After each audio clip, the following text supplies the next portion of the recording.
for joining us today for this WestMed national event. The event is being organized by the National Hub for the WestMed and Transport Malta as the coordinator in collaboration with the Horizon Europe, Ocean Mission Board and MCST.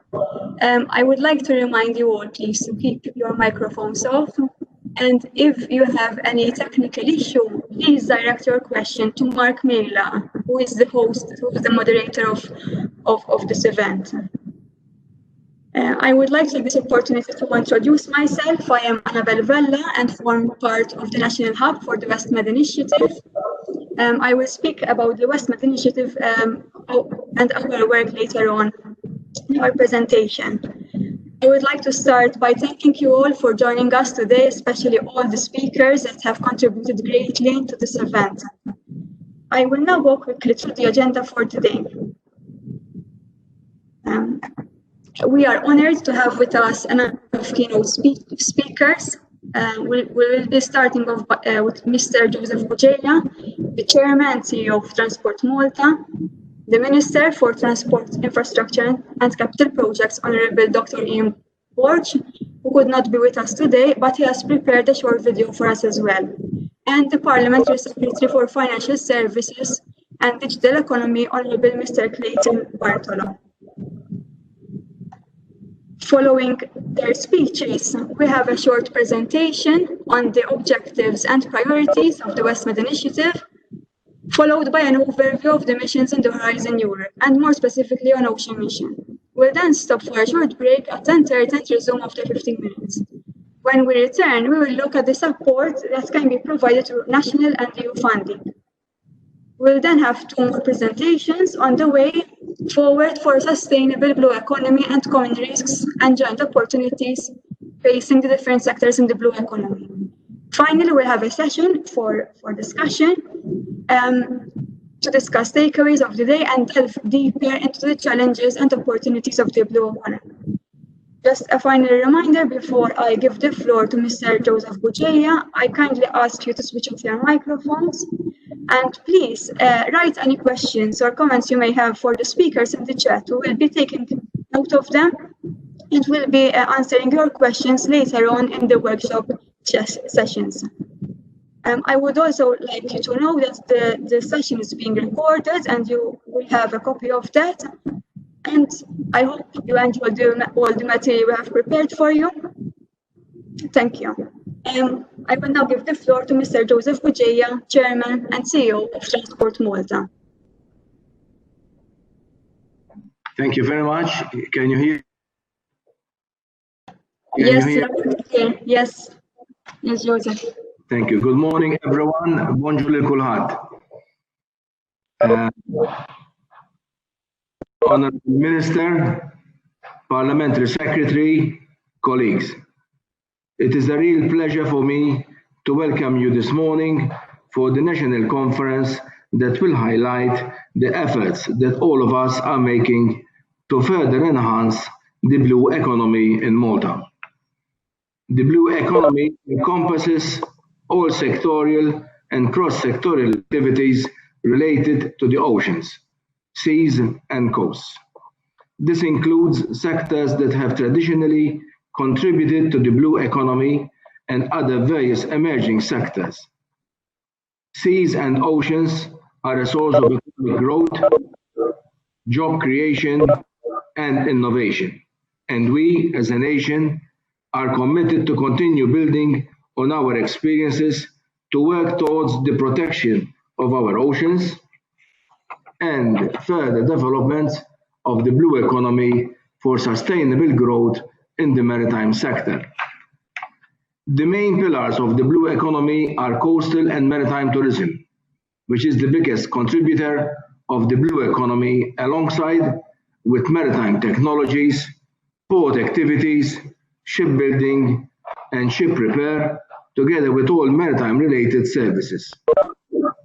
Ports are crucial for the economic growth of our coastal and inland areas. Passenger and cruise transport are important means for maritime and coastal tourism development and freight transport. The WestMed initiative which is supported by the EU Commission, is primarily built on the vision of collaboration among partners. Collaboration between all stakeholders is the essence of its success.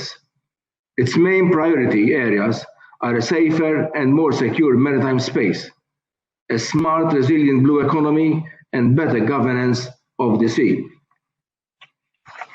The development of the WestMed Sea Basin Initiative is a result of extensive discussions between the southern EU member states emanating from the region and the North African countries.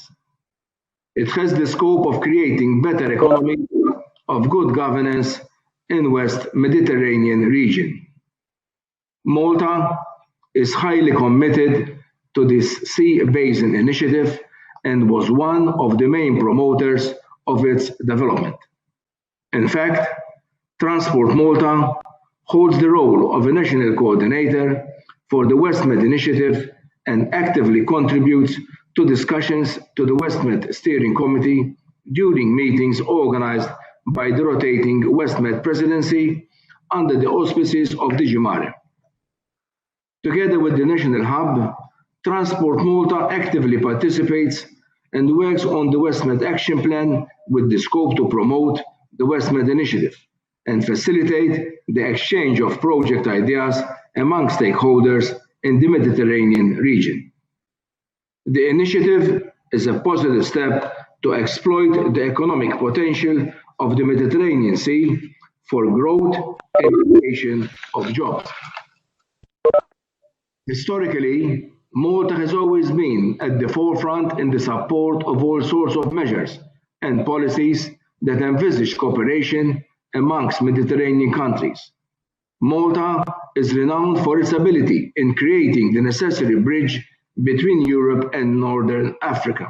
The successful implementation of this initiative is congruent with the approach and undoubtedly provides the ideal platform for cooperation and knowledge sharing among Mediterranean partners. Sustainable development based on scientific research and education should be the backbone of a modern and developed.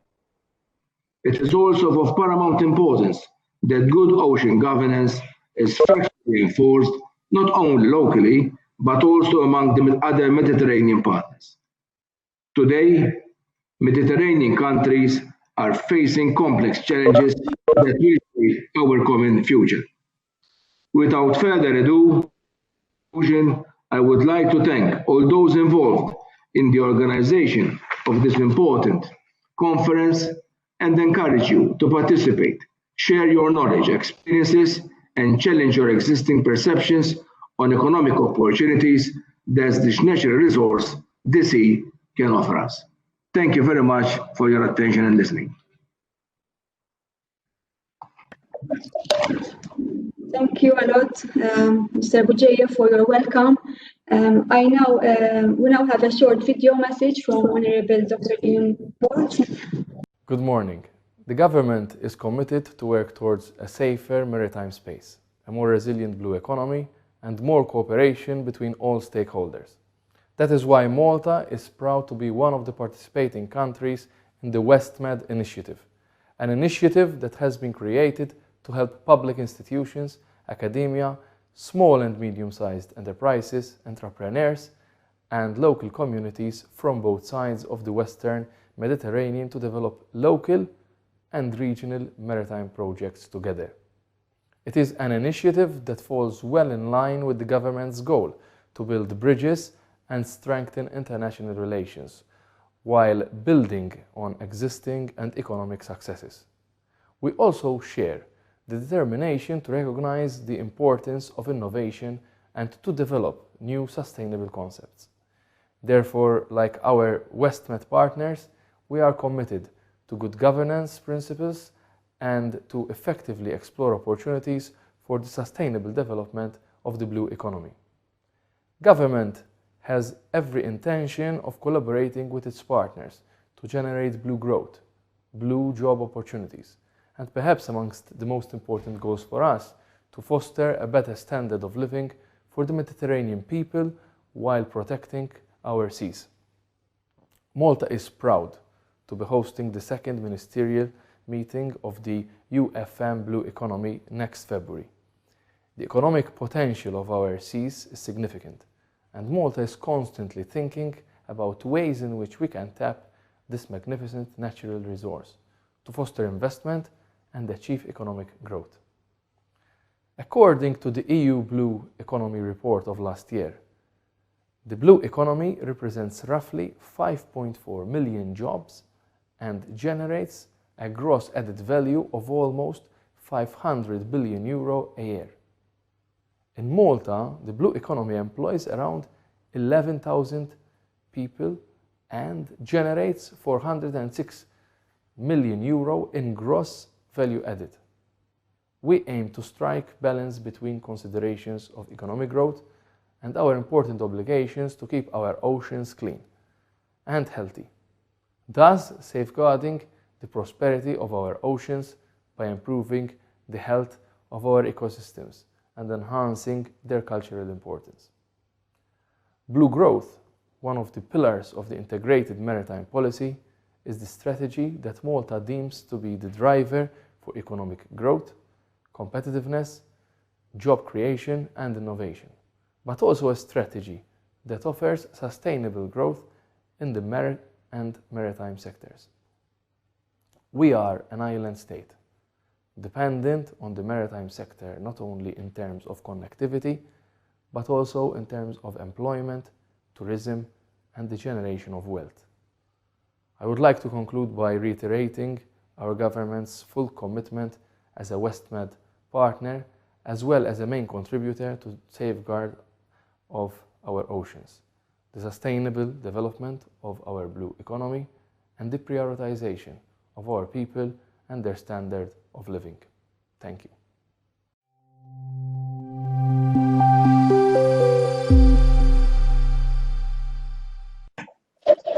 Sorry for that problem in the picture. However, I hope you hear the message loud and clear.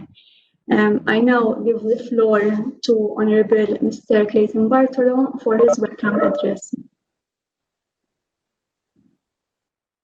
Thank you, and allow me to thank you all for organizing this initiative. As you all know, Malta has been a crucial driver of the blue economy within the EU, driving a holistic approach and integrated EU strategy on maritime management. The efforts made push the maritime agenda to the forefront, culminating with the 2017 Valletta Declaration. As an island state, Malta is inherently linked to its surrounding seas, which continue to produce jobs, investment, and economic growth. This can only be sustained if the blue economy becomes a sustainable blue economy, which provides a healthier, thriving environment that is more productive and generates economic growth. Research and development and also innovation play a crucial role to contribute to the faster adaptation to sustainable practices leading to a circular and blue economy. That is why the MCST is involved in many initiatives and funding streams under the blue economy umbrella. Through the BlueMED CSA, which is the research and innovation initiative for promoting the blue economy in the Mediterranean basin, and also through cooperation between all Mediterranean countries for a healthy, safe, and productive Mediterranean Sea.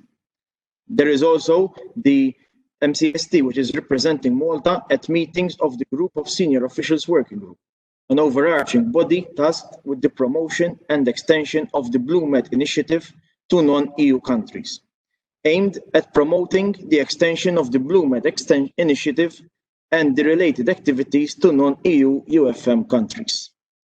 Malta actively participates as well in the JPI Oceans Management Board meetings, and has also managed to secure its participation in 3 actions, in which research funding calls are issued. The first one is the Martera, which is the call for research and innovation projects in maritime and marine technologies. Second, microplastics, which is a joint call for proposals on microplastics in the marine environment. And the third one is Blue Bio, which is an ERANET co-fund in the blue bioeconomy, where the main objective of this co-fund is to establish a coordinated research and development funding scheme that will strengthen Europe's position in the blue bioeconomy. Finally, in concluding, I would like to reiterate that the Government of Malta, together with MCST, is contributing to the mission area for healthy oceans, seas, coastal and inland waters by identifying priority areas for research, development and innovation in freshwater supply, renewable energy, health, cultural values, tourism, trade and transport. Thank you and wishing you all the best. Thank you, Mr. Bartolo, for that welcome. I am now going to give you an overview of the WestMed initiative. Let me share my screen. Share presentation.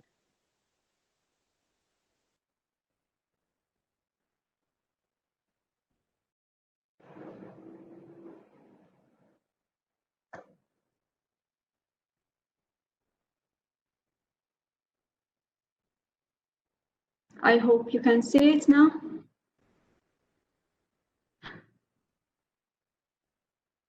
Okay.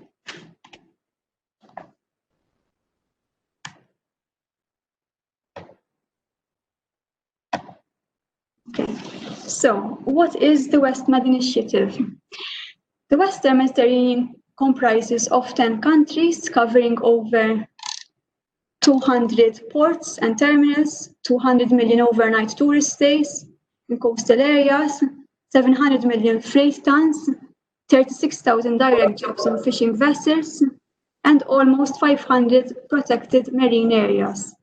So in order to harness the full potential of the blue economy in this region, the WestMed initiative has been created with the main intention of helping public institutions, academia, local communities, and enterprises from both sides of the Western Mediterranean to develop local and regional maritime projects together.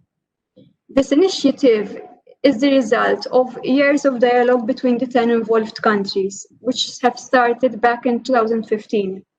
Later on, in 2017, the European Commission and the Council had endorsed the framework for action for the initiative.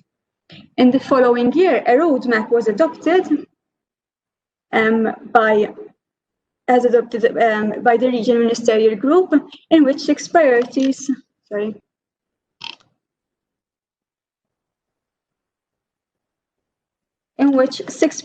of the WestMed initiative were identified. In 2018, the WestMed initiative mechanism was developed, which leads us to our ongoing work, the implementation of the framework of action, in which the central team and the national hubs work together to implement the actions. So, the framework of action sets out 3 specific objectives: a safer and more secure maritime space, a smart and resilient blue economy, a better governance of the sea. Under each of these objectives, there are specific priority areas which have been identified, and the operation team are working towards them. These range from maritime safety, environment and climate change, maritime clusters, skills development, sustainable tourism and transport, fisheries and aquaculture. So, how is the WestMed initiative structured? The structure of the initiative is broken down into 3 main levels. At the highest level, we have the European Commission and the UFM and Executive Agency for SMEs, ESME, and also there are the national coordinators. These coordinators are appointed from the relevant ministries from each partner country. And for Malta, in our case, Transport Malta, as we have already said, is the coordinator. The main role of the committee is to provide high-level assistance and support for the implementation of the framework of action. Then, at the intermediate level, we have ESME within the European Commission and the central team, which work together as a bridge between the highest level and the operational level. The operational management is made up of a central team and national hubs. We will go through what the role of these are. So at the operational level, the initiative is led by a central team who is responsible for the overall management and works in close contact with the national hubs. The national hubs then facilitate the implementation of works at the national level by working closely with experts on the specific areas which have been identified as priority within the region. In total, we are a team of now more than 30 persons working across the Western Mediterranean.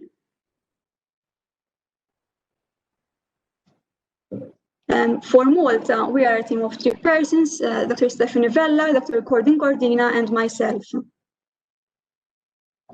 So, what is our role? What do we do as a national hub? Our objective is to ensure that the local priorities and needs are being addressed through the initiative. We therefore keep close contact with the relevant authorities and other relevant and also with the national coordinator to try as much as possible increase awareness of the WestMed initiative. The objective is to potentially push to be addressed through the post-2020 funding opportunities. In fact, we have met with the Ministry for the European Affairs and Equality and also with MCST specifically for this purpose. Another important role is to support stakeholders in developing their project ideas. One of our main activities in this sense is in fact to try and find partners from across the network of hubs within the WestMed with the possibility to form consortiums to take a project idea forward. Whenever we can, we also provide our support in compilation of required documentation to submit successful applications for funding. In fact, in the past 2 years, we have provided our support in various projects related to the development of clusters, blue biotechnology, aquaculture, fisheries, and blue skills, apart from others. As a hub, our role is also to keep abreast of ongoing developments on funding programs and opening of calls. In doing so, we try to disseminate information on new calls with relevant national stakeholders. Sometimes we are also asked by stakeholders themselves to try to match funding with their project idea. And we try to help them in that way as much as possible as we can. So to speak through our work, we are building a network of stakeholders whom we support through the ways I just mentioned now. And this has been achieved by attending various events, sometimes organized by third parties. And we have also organized ourselves roadshow events. The WestMed initiative promotes this roadshow events. The scope mainly is to increase awareness of the WestMed initiative at the national level, disseminate information about funding opportunities and about project ideas that might be happening at the regional level, and we could find potential partners from the national level, and also to gain understanding of the interest areas of the different stakeholders to try as much as possible to address their needs. To this end, we have met with members of various platforms and fora in the blue economy in Malta throughout the past year. In relation to this work, the central team of the WestMed organizes an annual hackathon event in which stakeholders meet together and try to brainstorm about project ideas that could potentially go forward. And in doing so, we provide our support to by identifying stakeholders from the national levels.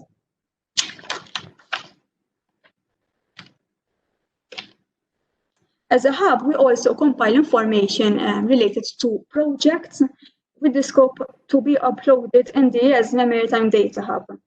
I take this opportunity to introduce to you the Data Hub, which you have a snapshot here. Basically, this is an interactive tool which can be accessed from the link provided in this slide, which gives information on various projects undertaken across the WestMed and their partner countries. It is a very useful tool to help you identify potential partners from other countries that may have common interests with you. So we are encouraging you to use this hub as you need. As I have already mentioned, a hackathon is organized annually by the WestMed, and this year the focus was on these 4 main themes: sustainable transport, tourism accelerator, sustainable and innovative aquaculture, and innovation platform on the maritime technology. There are different levels of progress achieved on each of these project ideas, but as I will be explaining later on, the sustainable transport theme has been developed substantially. I will talk about this later on. So how can we help you? We can help you identify possible funding opportunities for your funding ideas. Connect with potential partners or projects across the Western Mediterranean countries. So if you are very welcome to contact if you require any of our support in this regard.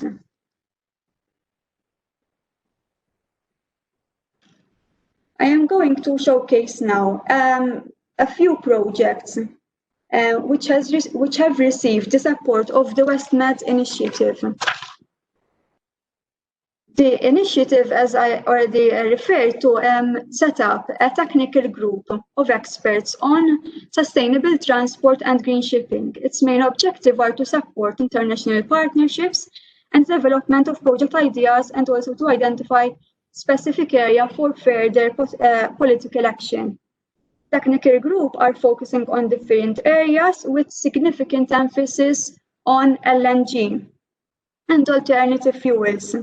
And also it tries to build cooperation projects between the North and South countries in the Western Mediterranean. It also seeks to identify funding to fund these ideas. Two representatives from the national level are also involved in this technical group. We will now move to a project called Odyssea. It has benefited from 8.4 million funds from Horizon 2020. It is still an ongoing project and has partners from across the Western Mediterranean and also from outside the Western Mediterranean. The project involves the development of a marine observation platform, and this platform collects data from various databases maintained by different entities, so that the existing data is integrated into a single platform. Data gaps will then be identified to deploy in situ sensors at sea to address these gaps. I will move on to another project, West Mopoko. This is another interesting project. It has attracted almost 0.9 million in funds from ECHO. This funding instrument is aimed at European civil protection and humanitarian aid operations. This project has the participation of Transport Malta, and it builds on the preparedness of the partner countries for response to oil and highly noxious substances. Finally, I'm going through quickly some funding programs relevant to the blue economy. I will not go into detail on this because we have other presentations from other speakers talking specifically on the funding. So I will just list them here. We have the LIFE program for the environment and climate actions. There's a Horizon 2020, which MCST will be going through greater detail on this. There's also funds under the Bugeja, and there's also EMF funds for the fisheries, and also ENI CBC MED, which are mainly aimed at building cross-border cooperation. Interreg program, apart from the Europe and Mediterranean Interreg, there's also bilateral program between Malta and Italy. And there's also ERDF supporting innovation and research and carbon actions. There's also COSME, which supports the development of clusters and knowledge transfer, and another program, CEF, Connecting Europe Facility, finances infrastructure investment at the European level related to energy, digitalization, and transport. Other programs, Erasmus+, CHAFA, and JPI Oceans, apart from others.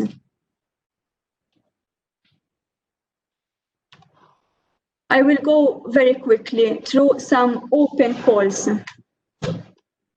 One of them is CEF, which is opened until the 23rd of November. It is addressing the development of alternative fuels. A JPI Oceans call is also open, but the deadline is very close now on the 14th of September with a budget of 11 million. This requires a two-step application. One is on the 14th, and the second full proposal will be submitted on the 14th of December.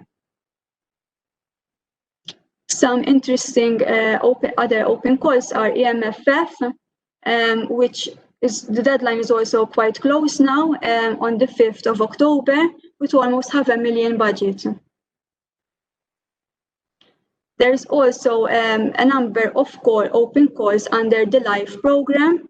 Again, deadlines are quite close. They are addressing climate and environment and emission control areas, as well as air quality.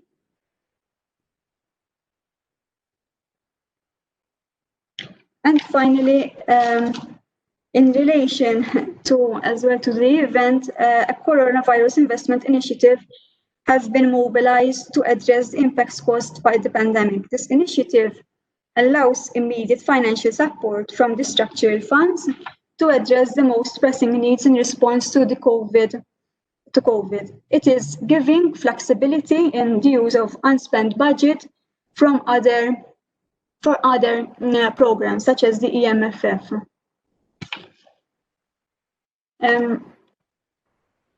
That's all from my end. I take this opportunity to encourage you to access our website, the WestMed Initiative website.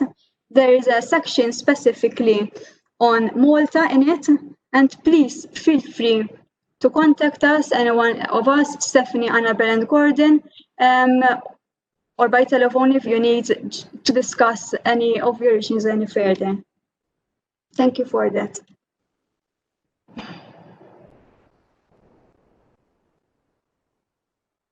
I now introduce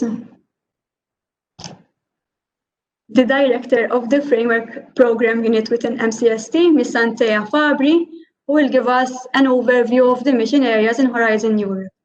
Following this presentation, Prof. Deidun, who is a member of Horizon Europe Mission Board, will give us a presentation more specifically on the Ocean Mission. So I give the floor to Anthea.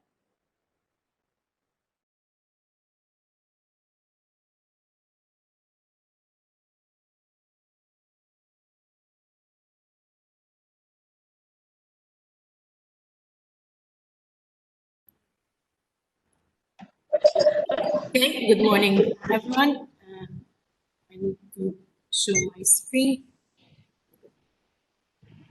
Thank you, Steph. Thank you, Annabel, for the introduction. I am from the Malta Council for Science and Technology, which role and mandate has grown now over the years. And nowadays, the Council champions research and innovation across all sectors, from the national R&I strategy to managing local R&I funding programs. Some of them will also be presented later today. Running Malta's National Interactive Science Center, Esplora.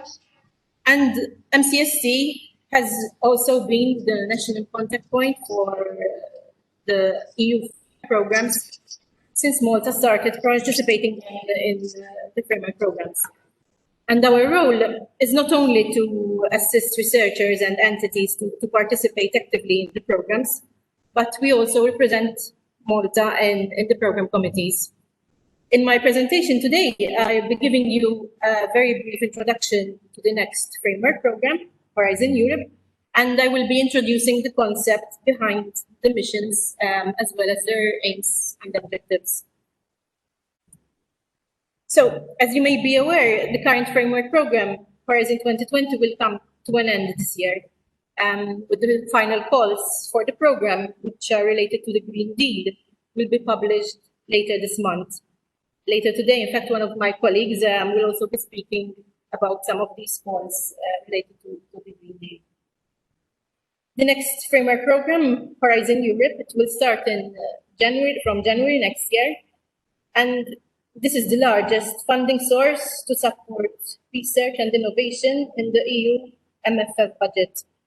It will have an approximate budget of over 80 billion euros, following the recent agreements among the heads of state.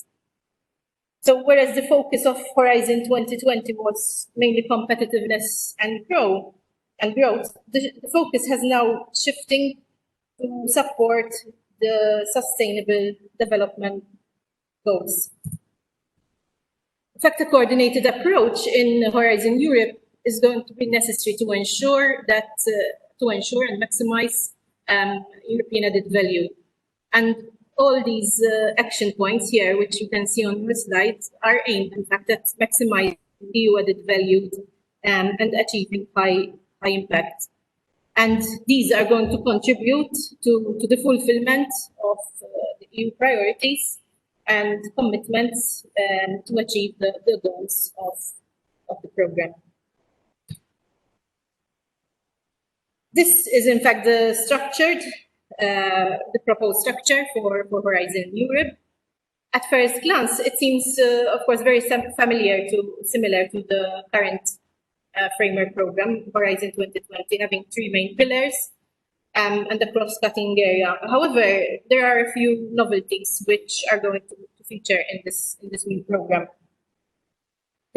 We have Pillar 1, Excellent Science. Here we have the most continuity from the previous framework program.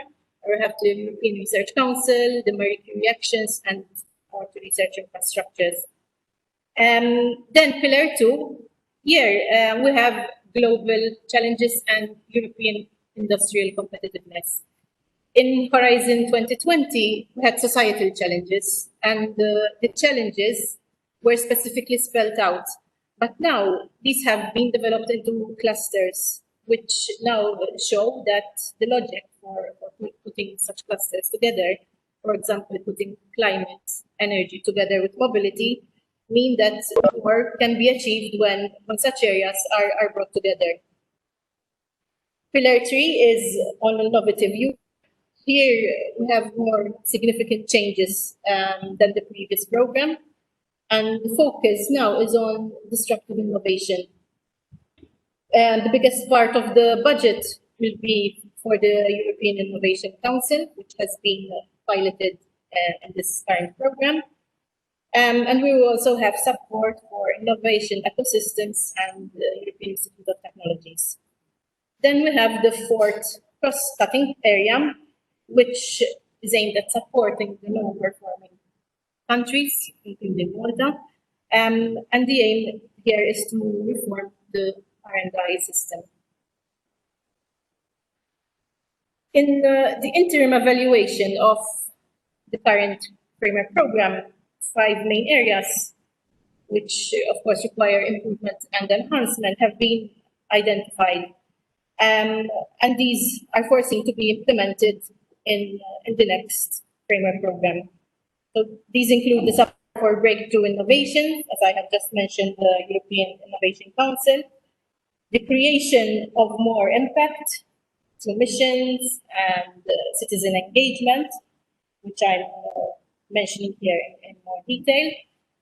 Strengthening international cooperation is also important to achieve the mentioned global challenges. Reinforcing openness through open science policy, and rationalization of the landscape with a new approach towards partnerships and by improving their openness and transparency. So, missions. The concept behind the missions has actually been inspired by Apollo 11 mission, which was to put a man on the moon.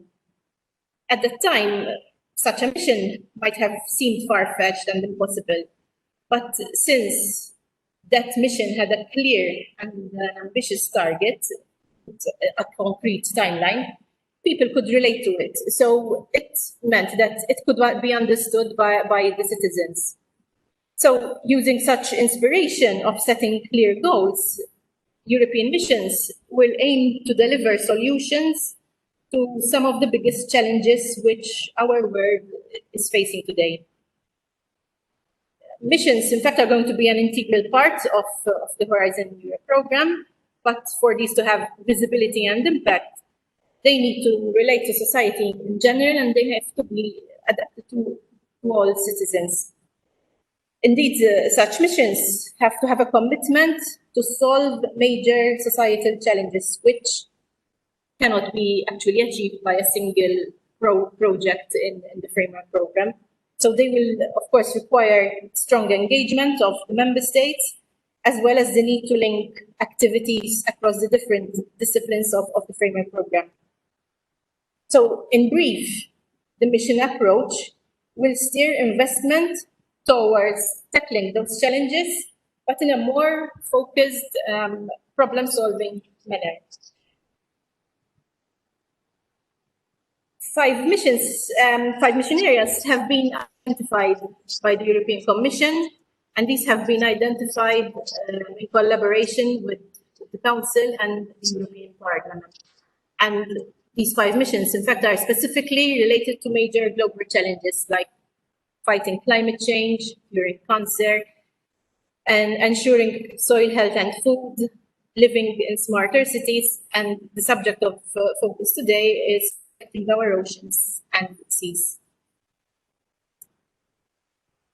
For these missions, 5 mission boards were formed following an open call for interest, which have helped to specify and design the missions for Horizon Europe. Malta, in fact, has the pleasure to have 2 Maltese representatives on 2 of these boards.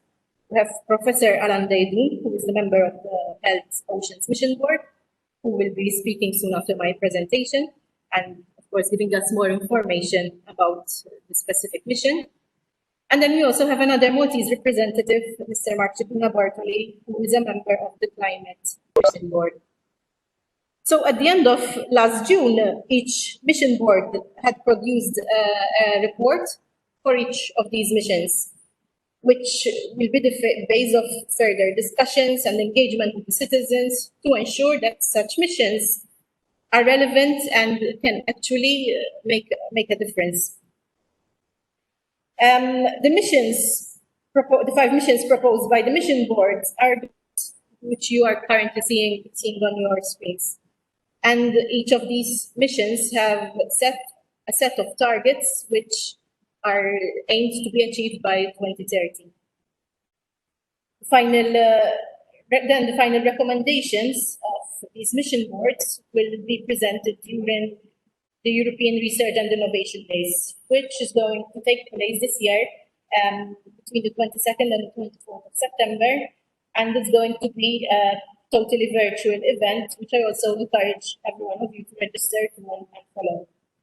And then by the end of this year, the Commission will announce the selected missions, and which will be launched in 2021.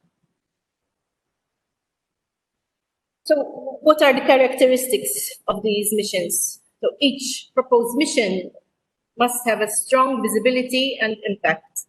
It should achieve a bold, inspirational, and measurable goal within a set time frame. It should find solutions to some of the major challenges which are faced by European citizens. And citizen engagement is a key characteristic of these missions.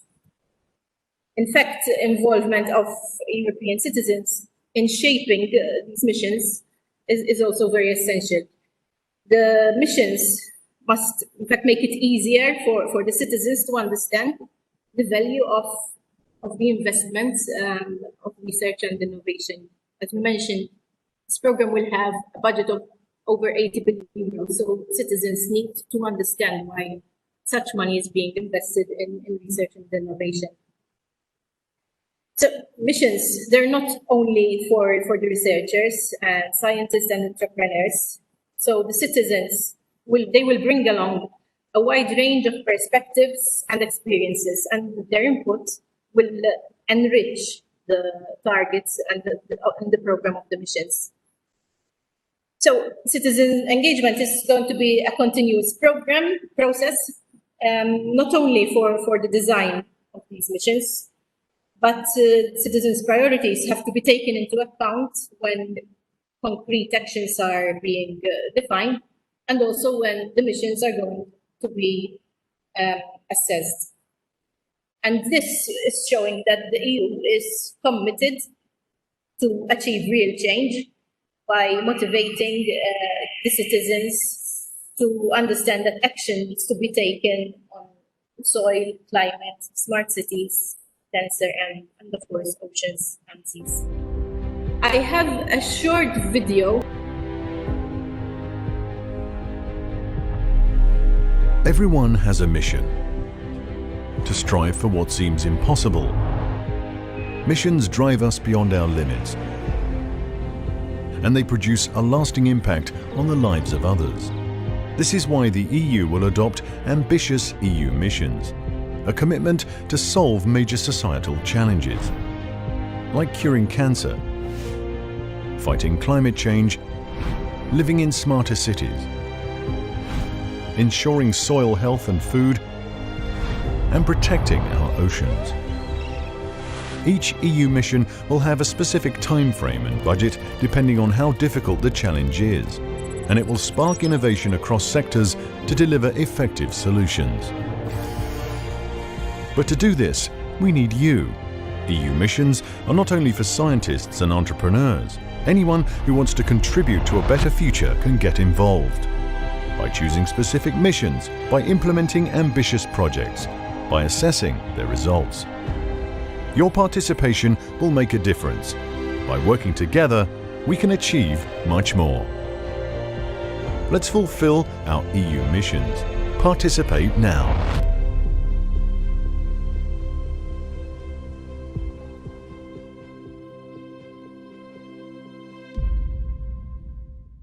Thank you very much. Thank you, Anthea. Since we are a few minutes early, there are two questions from the participants. One is about plastics, and another one is about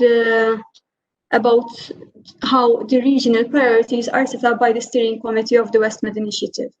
I will take that question myself.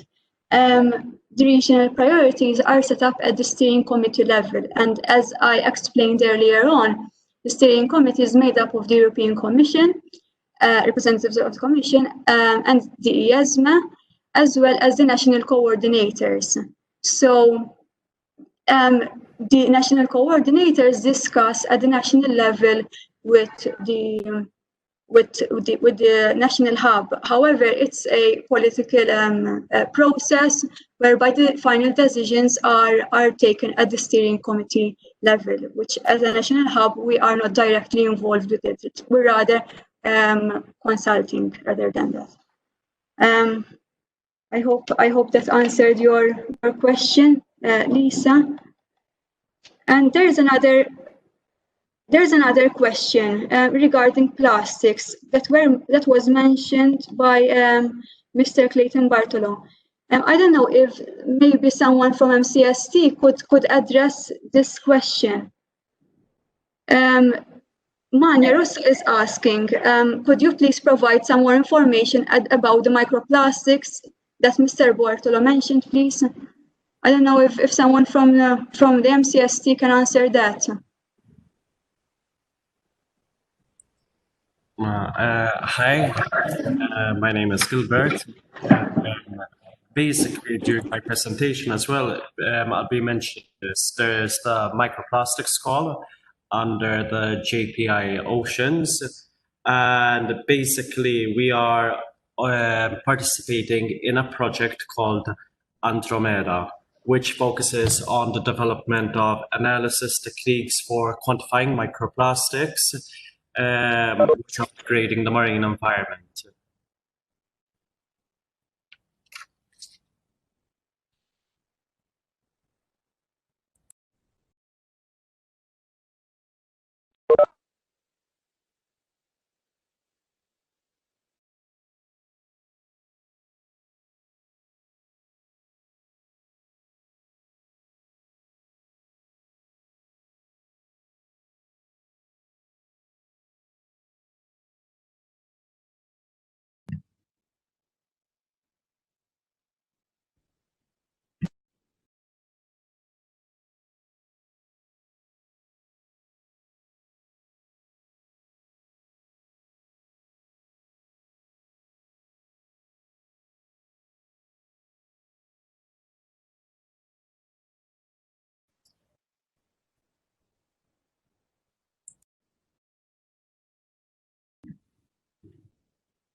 Annabel, were you saying something? Because I think you're muted.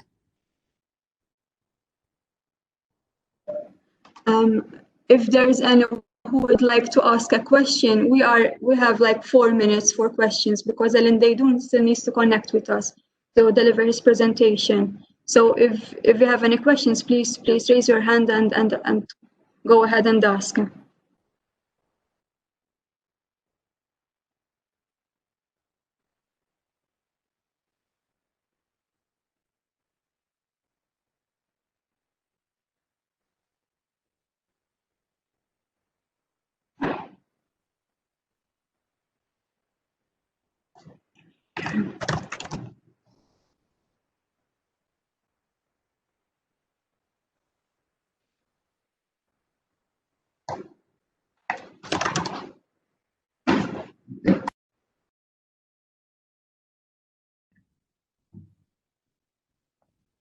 Annabel, Alan will connect in 2 minutes, as I just checked with him.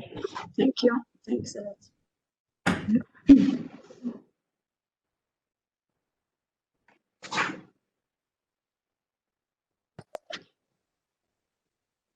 This is Aldo. Good morning. Good morning, Aldo. Since nobody is making questions, I thought of filling up these couple of minutes by making the point, at least this is my opinion, of trying to make this meeting, and others like it, an opportunity, not just to be informative, just telling each one of us what it's doing, but trying to synergize. I think this must be a main target of these kind of events.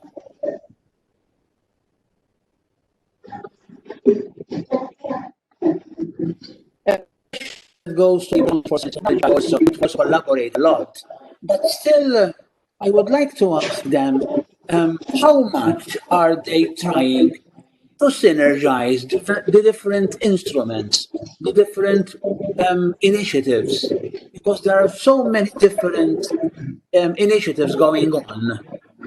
And I think that the Malta Council has the important role of directing where we go for funding to be more synergized on the national targets, And I wanted to ask the Malta Council for Science and Technology, how much are they thinking in this manner and how are they structured to enable this? Would there be anyone from MCST to address this question, please?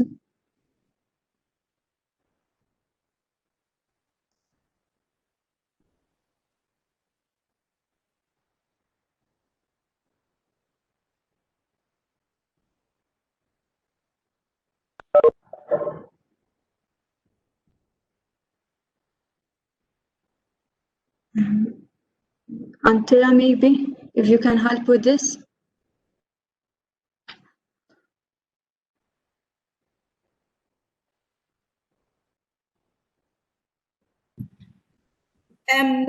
I was hoping my Senior Director James Foden would intervene, but I don't see him in the room.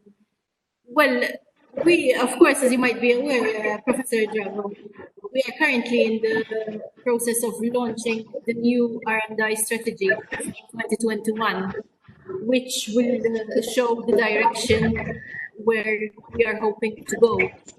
And this will also include the smart specialization areas, which are of importance to us and which we hope our focus, which we hope the focus of the country will go in terms of research and innovation.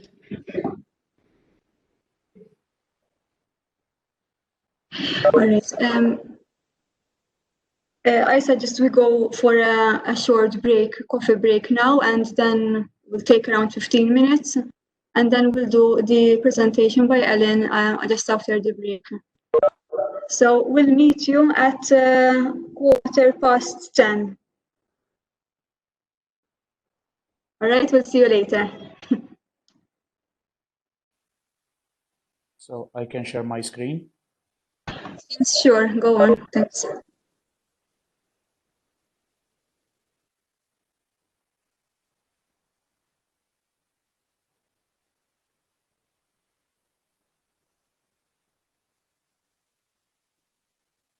Everybody see? Yes, you need to make it on full screen. Okay.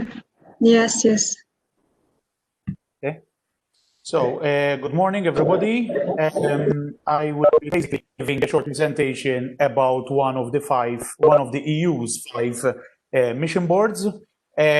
Some of you might already be aware, might already be familiar with this new approach that the EU is taking through the mission boards, but some of you obviously might not. So, this is the scope of this basically presentation. I will basically be speaking about one of these mission boards, which deals with healthy oceans, seas, coastal and inland waters. There are 4 other mission boards, and I believe that earlier in this meeting, there was a presentation about the mission boards and their approach in general. So I will not be delving any further on the other mission boards. I'll kick off my presentation with a short video clip about the mission board before resuming with the presentation. Okay, so I already have the it's the video which is open, which is this one over here. Okay.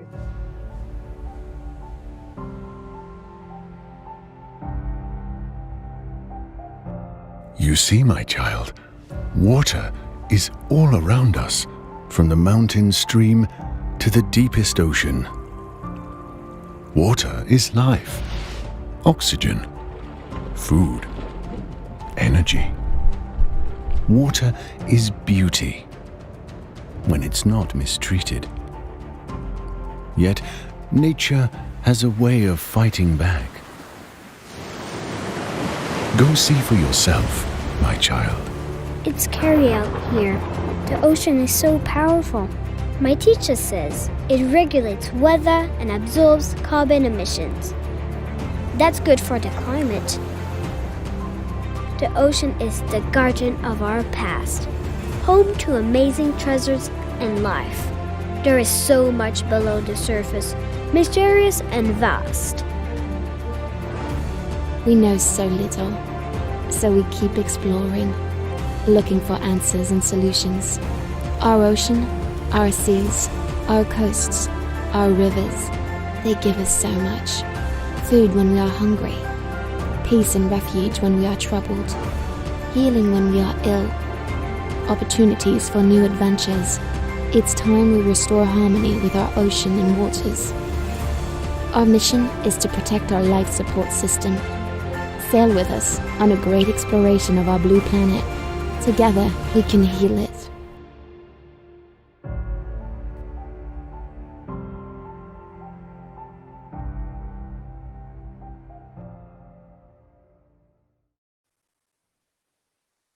Okay, so basically, let's start with the composition of the Ocean Mission Board.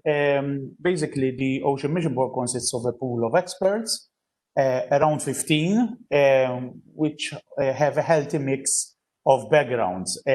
These were selected following a public EU-wide call, which was published in April 2019.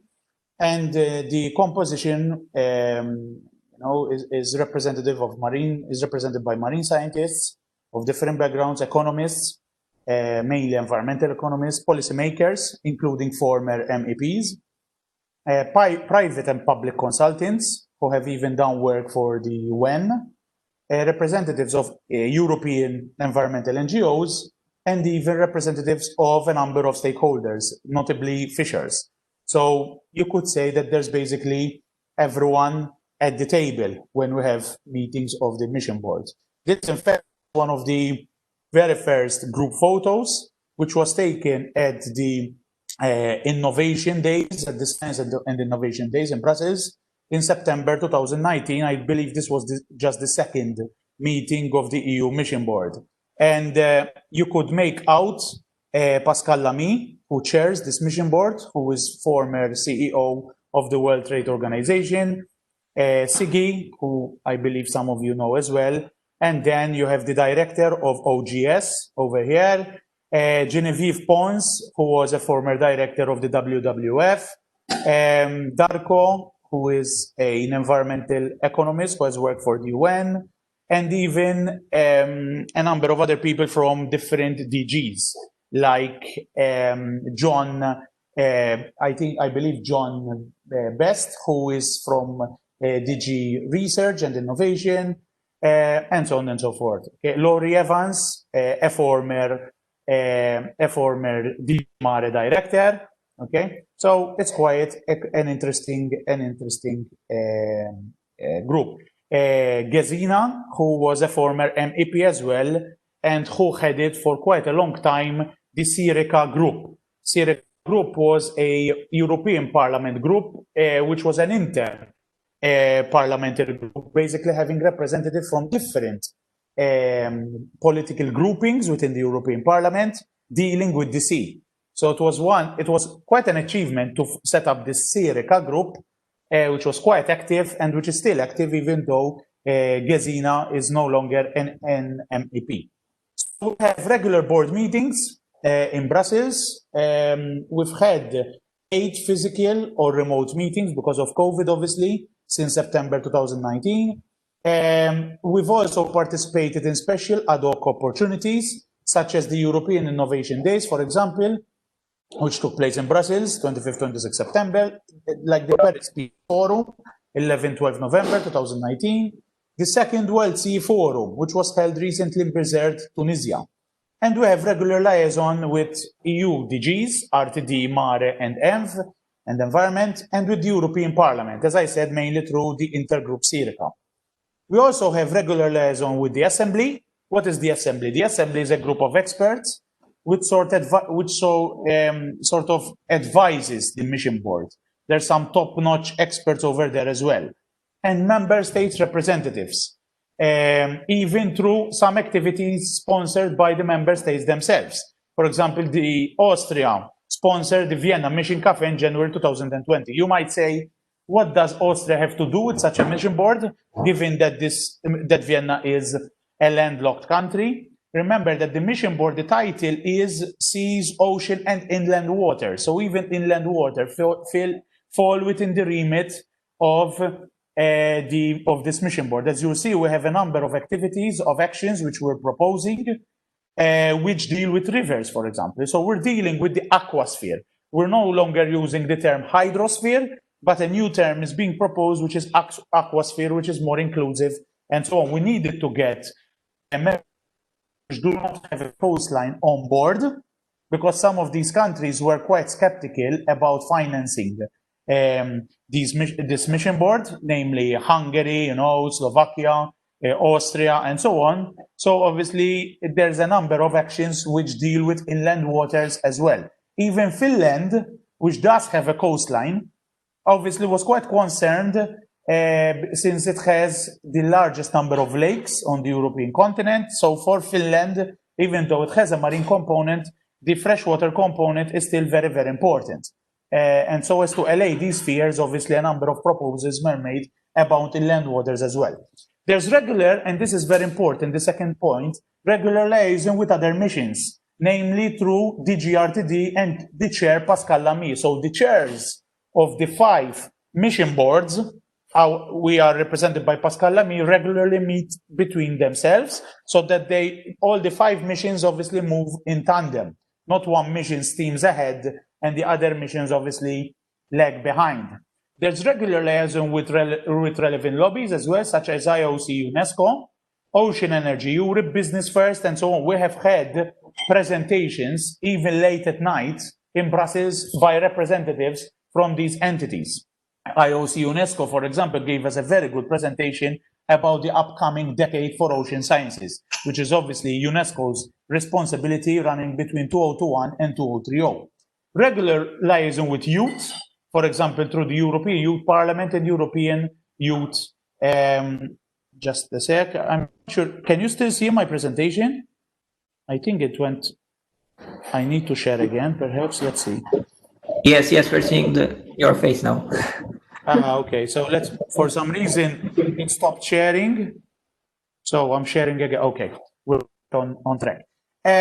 So regular liaison with youth and regular liaison with NGOs, so the formation of an NGO contact group, featuring some high-profile NGOs like WWF, Greenpeace, Ocean Unite, Seas Rescue, and others. Okay, this photo shows ex-Commissioner Carmelo Vella, Pascal Lamy, and John Bess from DG Research and Innovation at the European Research and Innovation Days last year, September 2019. So, wait a second. Why is this? I'm trying to switch slides. Let's see. For some reason, my screen is frozen. Huh? I don't know why.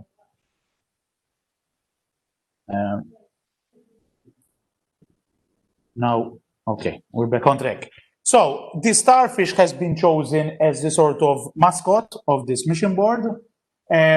So it's been called the Mission Starfish 2030. There's been a lot of discussions about the actual branding of the mission, because obviously the branding, the content is the most important thing, obviously, but the branding is what gives the European citizens the first impression.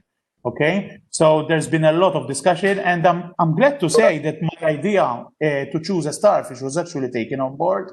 And this photo was actually one which we submitted and which was chosen, which is a Mediterranean species. So this is good. The starfish was chosen because it's a modular model. It's modular. It has arms, you know. Perhaps erroneously, the mission board thought that the starfish has 5 arms, which is not the case, because starfish can have more arms. But basically, the basic concept, the basic idea of a starfish having 5 arms was taken on board. And as you will see, the mission deals basically with 5 main priorities, which are filling the knowledge and emotion gap. I will be speaking about the emotion gap, how this emotion gap came along, because we can all understand what the knowledge gap is all about, but the emotion might be a bit, you know, novel to some of us. Zero pollution, revamping governance, ocean governance, decarbonizing our ocean seas and waters, and regenerating marine and freshwater ecosystems. As you might imagine, it was quite a struggle to keep the list of priorities as concise as possible, because dealing with the oceans, everybody on the mission board came with his or her own priorities, and to keep them to a small list, to a short list, was really, you know, so within the mission board, you had different factions, if I may say so. You had the scientific faction, you had the economist faction, you had the policymakers and governance faction. I would say the 3 main components, okay? And as a scientist, I frequently found myself in a minority, even though I have to say that the chair, even though he's not a scientist, Pascal Lamy, was very receptive to scientific arguments. And he showed that he had a very deep respect for scientific arguments, you know. And in fact, as you will see, there's science guiding. I was quite adamant about this, that we need to have science guiding the policy, okay? the science should be the foundation, and then obviously everything else should be built upon a sound scientific foundation. Okay, I'm all out for better policy making, policy measures, governance, education, branching out to NGOs and to citizens. That's all important. But if we don't have a sound scientific foundation, obviously we are on shaky ground. Okay. So again, I think we need to wait a few seconds until I manage to change slides, because the system is glitching a bit. Okay. So yes, was the system shifts. There is the missions have all been sort of motivated. They found their motivation, their inspiration rather than motivation, from the space mission, the moon mission. Okay, because all missions are goal oriented. Okay, so the EU has been often accused of basically funding a lot of projects, funding a lot of programs, which at the end of the day did not achieve much for European citizens. So they had to change this approach, and nowadays the onus is on impact-oriented missions. And when you look at a photo, of the Apollo mission, which managed to take man to the moon, obviously the target, the goal, immediately, springs to mind. It's evident that we have the target to go to the moon. So that's why the word mission, okay, because it conveys the message that this is impact oriented. Okay, I'm trying, unfortunately, all the time. I'm trying to minimize my screen as well to see if it helps, but I cannot skip slides. For some reason. Let's see. Stop sharing. Let's see if this is better. Let me try to do it manually. So, okay. Ellen, do you prefer I can do it for you? All right. I'm sharing it now, but if it doesn't, I will ask you to share, okay? To skip slides, okay? So basically, as I said, there is the starfish metaphor, okay? And these five thematics, 5 priorities, basically are there to address the following challenges. So we first had to identify the major challenges facing our ocean, okay? And even here, as a person with ocean governance background, I had to make a point that we should, and that I estimate that many people on the mission board did not know about this. It might seem trivial, but we shouldn't use the word oceans. Nowadays there's an agreement that we're speaking about one single ocean because of the connectivity and so on. But anyway, so these are the 5 main challenges, the 4 main challenges, sorry, to the on the left. So inadequate governance. So governance of the ocean is inadequate. There's, especially when we come to the high seas, to those areas which extend beyond the territory, the jurisdiction of any country. And that, as you might know at the moment, UNCLOS, which is the UN Convention for the Law of the Sea, is being updated. There's a protracted, quite long process going on at UN. It's called the process for the areas beyond national jurisdiction. It's quite a mouthful of a name. Okay, areas beyond national jurisdiction, A, B, and J. These are the high seas, basically, where very few legal instruments operate, especially on the seabed.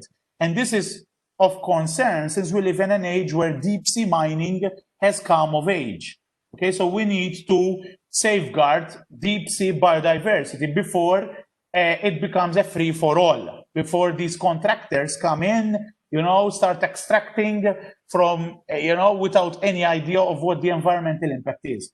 My hunch is that these negotiations will take, will proceed, will be prolonged for quite a few years. Things at the UN move very slowly, unfortunately.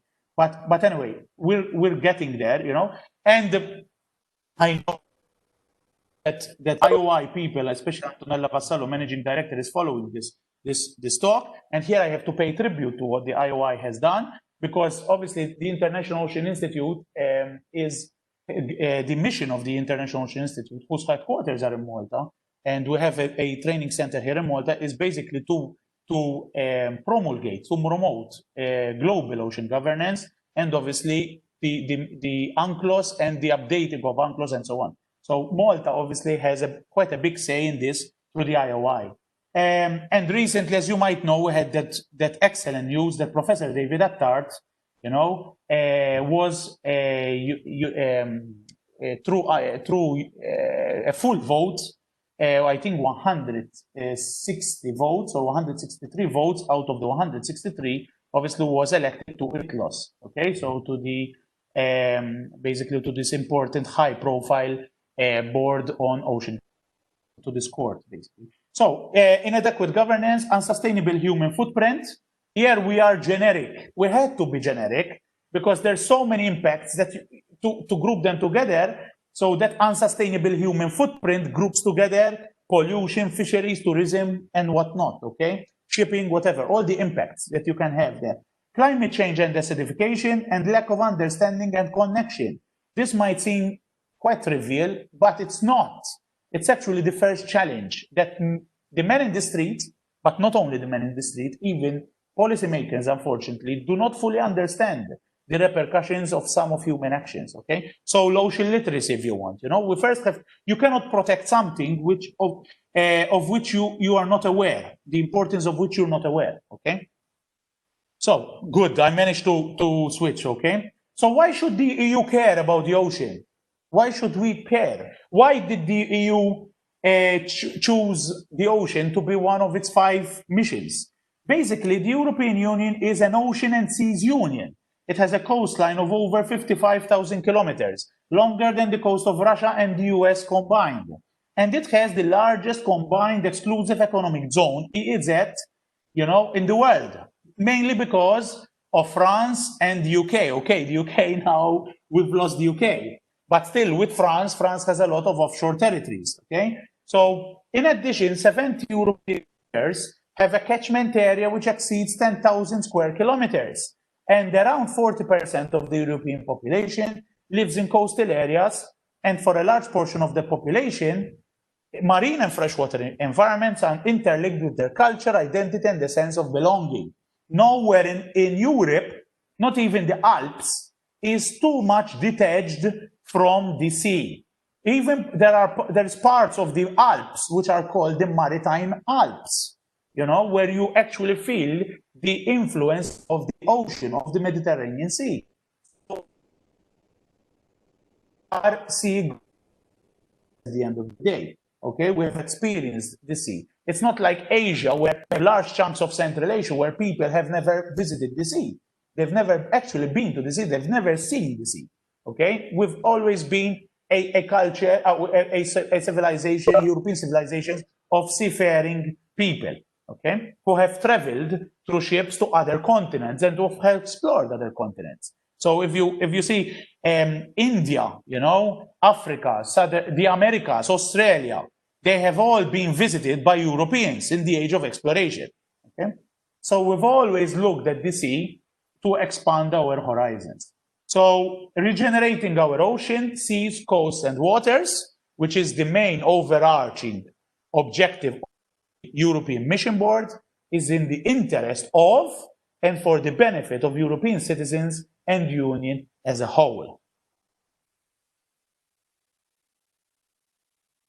The extent of the global EEZ of the EU, okay, so besides the extent in terms of physical size of the collective EEZ of the EU is also a global marine player because, for instance, it is the largest importer of seafood globally.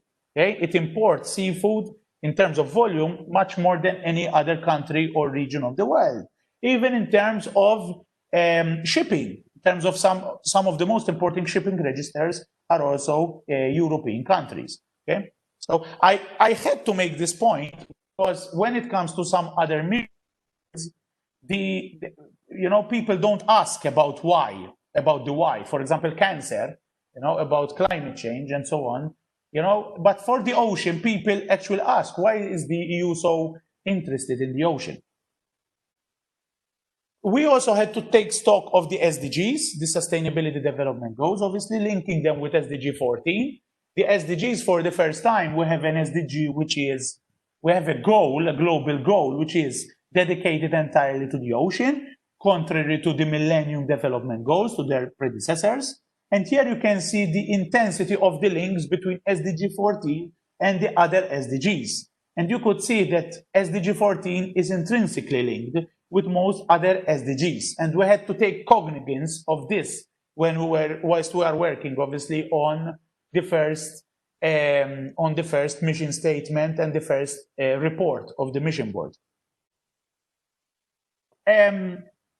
Whilst we were working on the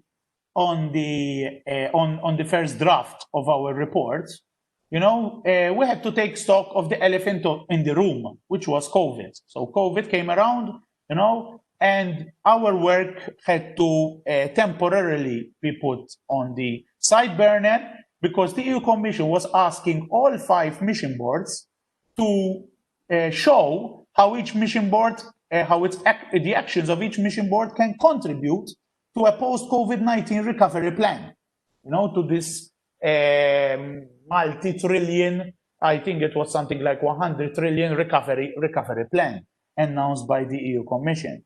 And we came up with at first we were scratching our heads because it's not the links between our priorities and a post-COVID-19 recovery plan were not immediately evident. So we had to think a bit outside the box. But then when you come to think of it, the ocean has a lot to offer in terms of new economic activity and recovery. Here, I've just put a couple of excerpts from the team up with. So we presented in mid-May 2020 to the Commission 10 concrete avenues through which the ocean can contribute to European economic recovery in a post-COVID-19 scenario. Okay? For instance, the first one, here you can see an excerpt from the first one, coastal and offshore energy production program. Okay, so that we speed up the installation of offshore turbine installations. Okay, and since we had environmental economists on board, we could even estimate the contribution, the economic contribution that this could make. And we gave the example of the Canary Islands. Why the Canary Islands? Because they have the wind resource over there, which has been modeled and everything and mapped, is ideal. In layman's terms, it's a windy place. Okay, it's a windy place, and they have also a large marine area. And we also basically quantify the number of new jobs which could be generated in Spain and so on. Okay, so this was the sort of exercise that we did. It was not just on coastal offshore energy production. Here, if you can see on the right-hand side, we even gave proposals on clean vessel programs, so refitting of existing vessels to make them more sustainable. Unfortunately, most of this work is being done outside Europe because, of cost involved. There's a lot of third countries which are doing this work, which could be done in Europe. Okay, this refitting exercise. Zero carbon aquaculture, water management, coastal tourism renovation, blue parks program, so MPAs, but which are basically targeted also for tourism, for de-damming of rivers. So removing about 1,000 dams from rivers. Okay, this does not concern Malta as such. It concerns mainly landlocked countries, but removing these dams so as to improve water circulation, okay, and basically the aquasphere, improve the quality of the aquasphere in general. It's useless regenerating the marine area if we don't look further upstream in our rivers, streams, lakes, and so on, okay? Plastic technology upscaling. There is already this plastic technology, i.e. the recycling, basically the production of new classes of plastics, but investing more so that we upscale these rather than having them at concept stage on an industrial scale. Ocean education, i.e. ocean literacy, and the digital twin of the sea. Okay.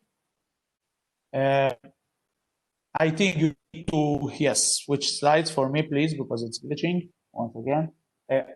Can you get my, I don't know, get me the charger from the lens one. Can you manage? Yes, I'm doing it now for you. Okay. I don't know how much more time I have. If you can start closing winding down. Okay, so yes. If we say, do I have 5-10 minutes perhaps? The last 10 minutes at most. I finish at 10:45. Okay, let's do that. Okay. Okay. Do you see my screen now? Yes, but I think okay, yes. So I can continue, okay? So this one, yes. So basically, this was the main deliverable of the Ocean Mission Board, which was launched in July 2020. So after we submitted that report about the post-COVID economic recovery plan, which was in May of this year, 2 months later, we managed to launch the first draft of this report, okay, which is available online. Okay, I gave you the link there, and obviously we can share these presentations.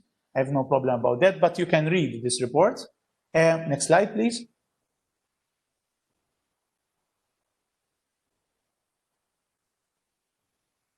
And basically the legal basis for the proposals in such reports,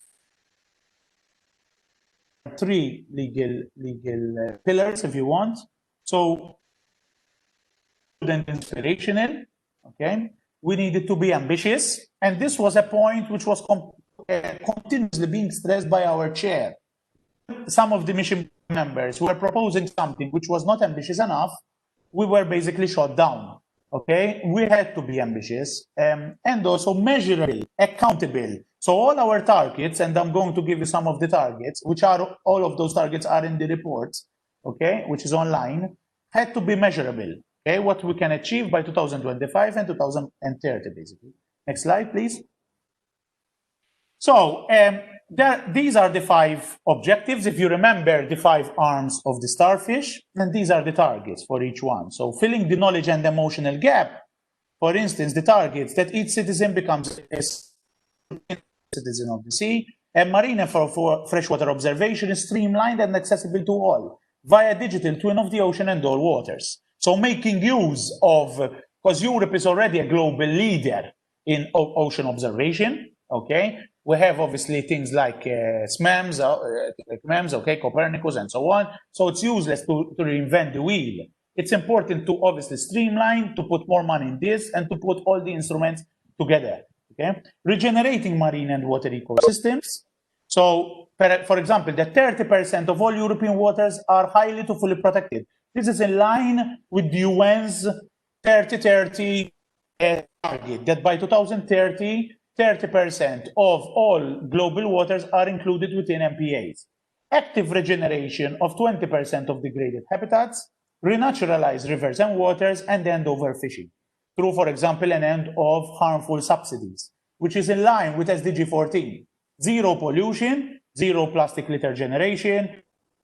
This was stressed a lot by the Finnish representative on the board and by the Baltic state members, obviously, because eutrophication is a big problem in the Baltic Sea. Here you can see a lot the regional approach, because every, obviously, mission board member tries to lobby, to advocate for the priorities which are important for his or her own country. Zero spill, underwater noise is regulated and reduced.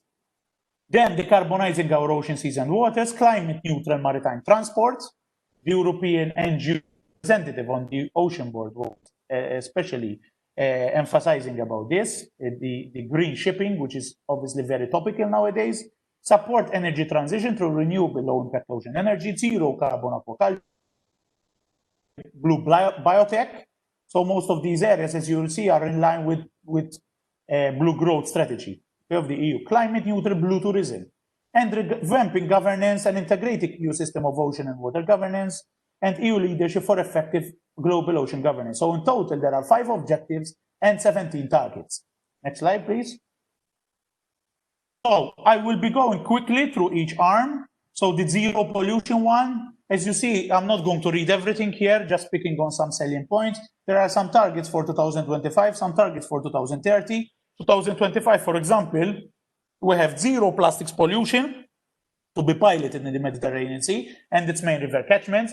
This is very much in line with what is being done in BlueMED, okay, which will be elaborated upon by Professor Aldo Drago later on. Okay, so we obviously had to take stock. One of the challenges on this mission board is to be aware of the various initiatives happening throughout Europe. So we get bombarded by reports upon reports each week. Okay, so don't want to propose something which is already being done or which goes counter, which goes counter to an ongoing initiative. Okay. Plans across the EU, for example, by 2025, very ambitious. 2030, just picking up a bit, okay? For example, 100% of urban wastewater is subject to tertiary advanced treatment, okay? Or that reused water contributes to an average of 20% of total irrigation. This is 5% at the moment across Europe, that we reuse water. We reuse 5% of water, of filtered water for irrigation. We want to quadruple that to 20%. Okay, that 100% of all wastewater is treated and reused in new cruise ships. Okay, and so on and so forth. And for example, the release of pharmaceuticals is reduced by 50%. So again, very ambitious. Next slide, please. Starfish arm 2, regeneration of degraded habitats. So the first arm was about reducing pollution. Okay, all forms of pollution, not just plastic. A discussion about pollution shouldn't be just about plastic. And I was adamant about that. Sometimes priorities get distorted by what we hear in the media. Plastics are a problem, but they are not the only problem. A lot is being done about plastics, and we are turning a blind eye to a lot of other stuff. For example, to biological pollution, i.e. alien species. Nobody's speaking about that. Okay? If lionfish had to come in Malta, it would be a disaster to fish stocks. And I'm not saying this out of, a knee-jerk reaction. This is what happened in the Caribbean, where diving tourism crashed because their reef fish biodiversity went down. People are no longer going to dive in the Caribbean because of the lionfish. Okay, just to give you an example. But anyway, so starfish armfish number 2 is about regeneration. So the habitats which have been damaged, now we want to restore them. And this is a very popular topic in the EU. There was a project which I advise you to visit the website through the previous horizon. It was MERCES, MERCES, which they managed to reply to transplant Pinna nobilis, noble penshel, kelp forest, a number of degraded habitats with a large degree of success, even coral and so on, across Europe. This sort of success stories that European citizens want to hear about. Okay, so for example, I'm just picking up one randomly. For example, the last one, 50% decrease in total water abstraction and 20% decrease of groundwater abstraction compared to 1990.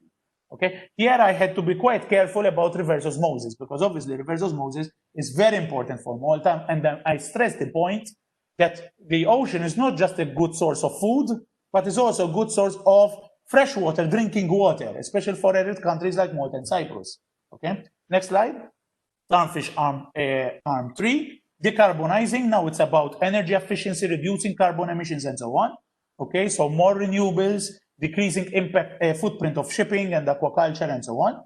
Next one, please. And blue tourism. So starfish arm 4. Okay, a transparent ocean that is fully known, predicted, understood, mapped, sequenced, appreciated, and well funded. So this is where the science comes in. Okay, so the observations, the mapping, the modeling, okay, and so on and so forth. And this then feeds into education, ocean literacy, with UNESCO's Decade for Ocean Sciences. So as you see, some starfish arms are well described. There's a lot of detail because they are, how shall I say, quite broad categories, like this one. The previous one, there were just a few points because it's more focused, whereas this is more generic, okay? If you had to look at some of them, for example, 50%, and this is interesting, by 2030, the last slide, the last point, 50% of the DNA of life in the oceans and waters is fully sequenced. So we don't go there and just extract creatures to use them, to exploit them through blue biotechnology, but we also first sequence the DNA to know what there is in the ocean, what cures, what future cures there are, so that we don't lose anything before we actually know it exists. And there's a lot of marine viruses, marine microbes, marine bacteria, which are out there, okay, which could be a threat to humans, but or at the same time could, you know, be one of the solutions to our compelling problems. You know, at least 50% increase in ocean water literacy. Okay, this is about also by 2030 overcome the emotional gap. The mission board at the beginning, we got a presentation from a leading sociologist who did a survey amongst European citizens, one of those surveys, European-wide surveys, okay, done by EEA, and found out that many citizens knew very little about the ocean. Even though they go to the ocean, to the sea, and they appreciate it, they don't know how much the ocean contributes to their everyday life. Even, for example, that toothpaste, you know, part of the composition of toothpaste comes from marine algae, for example, you know, and so on and so forth. So next slide, please. Starfish Arm 5, the last one, which is the international ocean governance. Here we acknowledge the importance of the ongoing BBNJ treaty, okay, and we're proposing that we have a European-wide ocean and water agency, as we have a European Space Agency. There is a European Space Agency, ESA, like there is NASA. We want a European ocean and water. It's very ambitious, but I think now the time is ripe to have such an agency. Next slide, please. May I ask you, Ellen, to start concluding, please? Yes, yes. I'm not sure how many slides. Please. So, yes, recently, I think 2 weeks ago, it released citizen summaries of this long report, which I gave you the link for. So there are citizen summaries for European citizens in all the 23 official languages, including Maltese. Okay, so you can go online as well through the same homepage of the European Ocean Mission Board, and there's a short, which is very good, you know. So missjoni starfish 2030 niskopru, nipproteġu, nirristawraw l-oċeanu lil-nied tagħna. Okay, it's very brief but straight to the point. Okay, next one, please. So what did I think last 2 slides? Okay, input from citizens. Consulted citizens a lot. The EU's make this all the time that we need to consult citizens, okay? And this has been done at various stages. It has been done informally, but now the EU has published as well a pilot service contract to companies to actually, you know, consult with citizens in a professional manner, in a comprehensive, exhaustive manner in various countries. And Ireland and Romania have been chosen to have 2 citizen engagement events in June, July, which has been done. And there's a number of online surveys being held in Finland and Italy as well. Okay, in Malta, and as you know, most of you have received, all of you have received an invitation to compile that online Google Forms questionnaire. Until yesterday, we received quite a good level of feedback. If you haven't done so, I think it takes 5 minutes only of your time.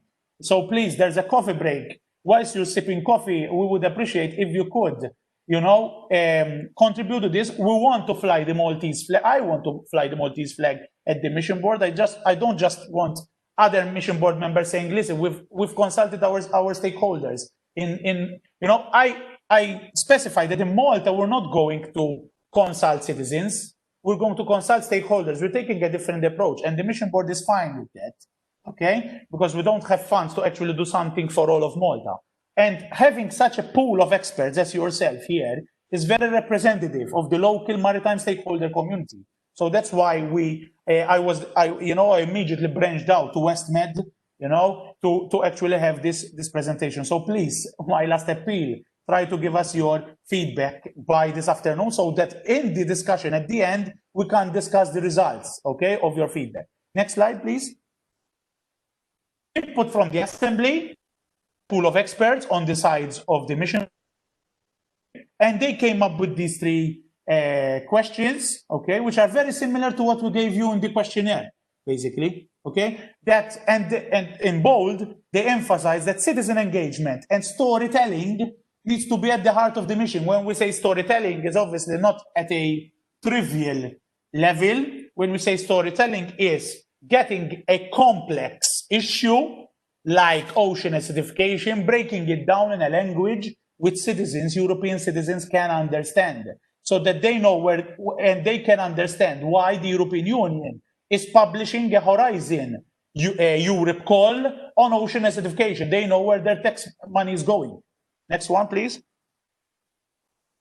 So what's the European Research and Innovation Days? Okay, 2024 September. There will be basically a session. This will be virtual, unfortunately, this year. For 2020, there will be a session, okay, on the mission board. I suggest you register for this. It's quite close now. Next, I think the last slide now. Yes, 23. Last slide. Next one, please. So if you see on the 23rd September, there's a session dedicated to our mission board. Okay, I think it's in the morning, 11:30 to 12:30. Okay, last slide. I'll stop there. Thank you. Thank you, Alan, for that very detailed presentation. We now really stop for a coffee break, and we'll meet you in 15 minutes at 11:05. So please fill in that questionnaire, okay? Fill in the online questionnaire. Yes, please. It's the link is copied in the chat as well for you. Okay, we'll see you soon again. Thank you. Thank you. I hope you had managed to take a short break. We'll wait for everyone to get back and continue.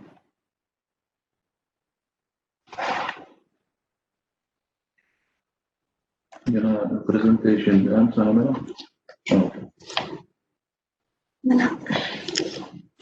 In the second part, we will commence with a group of 3 presentations on funding opportunities that are offered by MCST.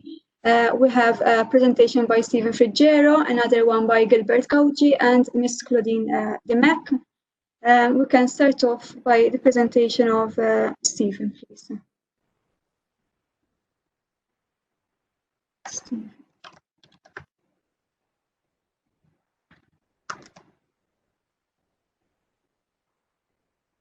Stephen, are you available, please? Yeah, hi. Good morning. I'm just going to share my screen with you right now. Sure.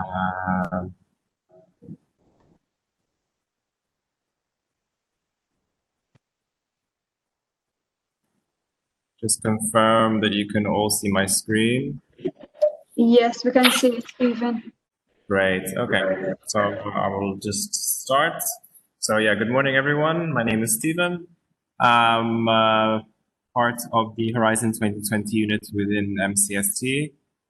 Today, this morning, I'm going to be speaking about Horizon 2020 and the different funding opportunities under the framework program 2020.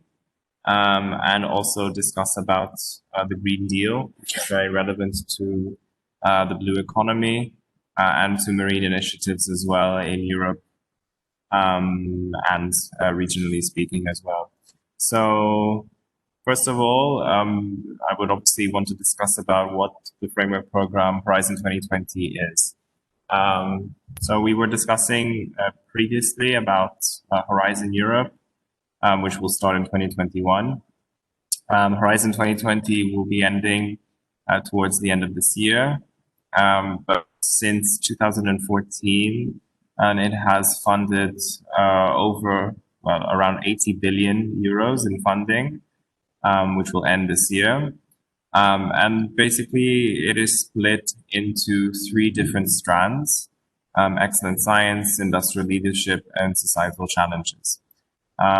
Generally speaking, excellent science is mainly the blue sky research and more orientated towards research opportunities and activities, whilst the industrial leadership sees more of an integration of private and commercial entities, as well as universities and industry, to potentially develop more mature products for the market, and to develop also technologies for eventual market uptake. And societal challenges is, let's say, the 3rd strand, which is basically targeting a number of societal challenges and initiatives, such as health, such as science, and also related to technologies such as clean energies, and another type of societal challenges as well. Before I go into the different types of funding streams that are available now towards the end of this year, there are basically 3 types of projects that entities have the possibility to participate in. The first one is the Research and Innovation Action, and as I was mentioning before, these are projects that are more on the research side, that they develop technologies, and hence the technology readiness level, which is basically the maturity of the technology, is very much at the early stage. And generally the outputs and deliverables, and let's say the objective of these kind of projects, are to really start and develop new technologies or solutions. And the funding rate is always around 100%. You have a second type of project, which is called the Innovation Action Project. And basically these are, as I was mentioning, more mature technologies, higher TRL levels, which obviously would bring in more industry, more involvement of industry, more involvement of the private sector to potentially help commercialize technologies developed in this stage.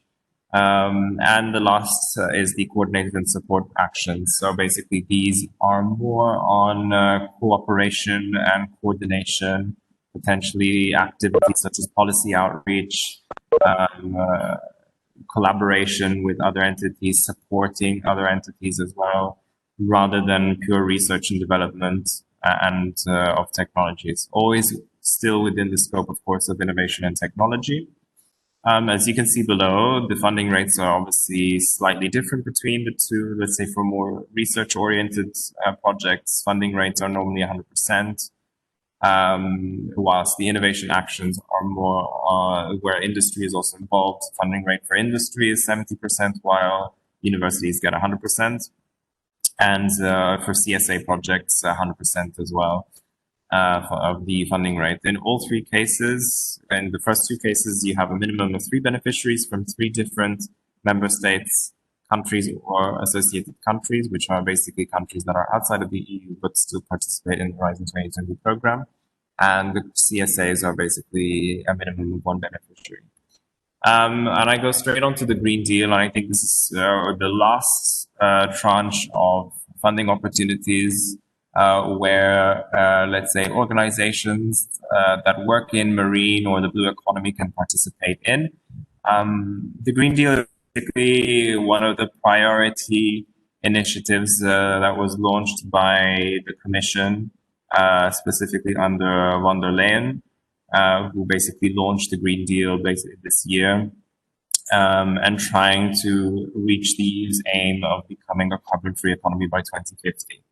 And what this translates to for Horizon 2020 and essentially for Horizon Europe as well are, let's say, more funding and more initiatives focused on achieving the goals under the Green Deal.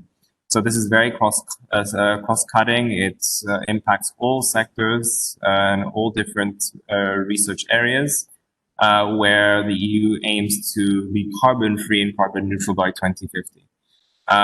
So for the Horizon 2020 program, the Green Deal calls will be launched with around €1 billion. So a lot of money being allocated for the Green Deal.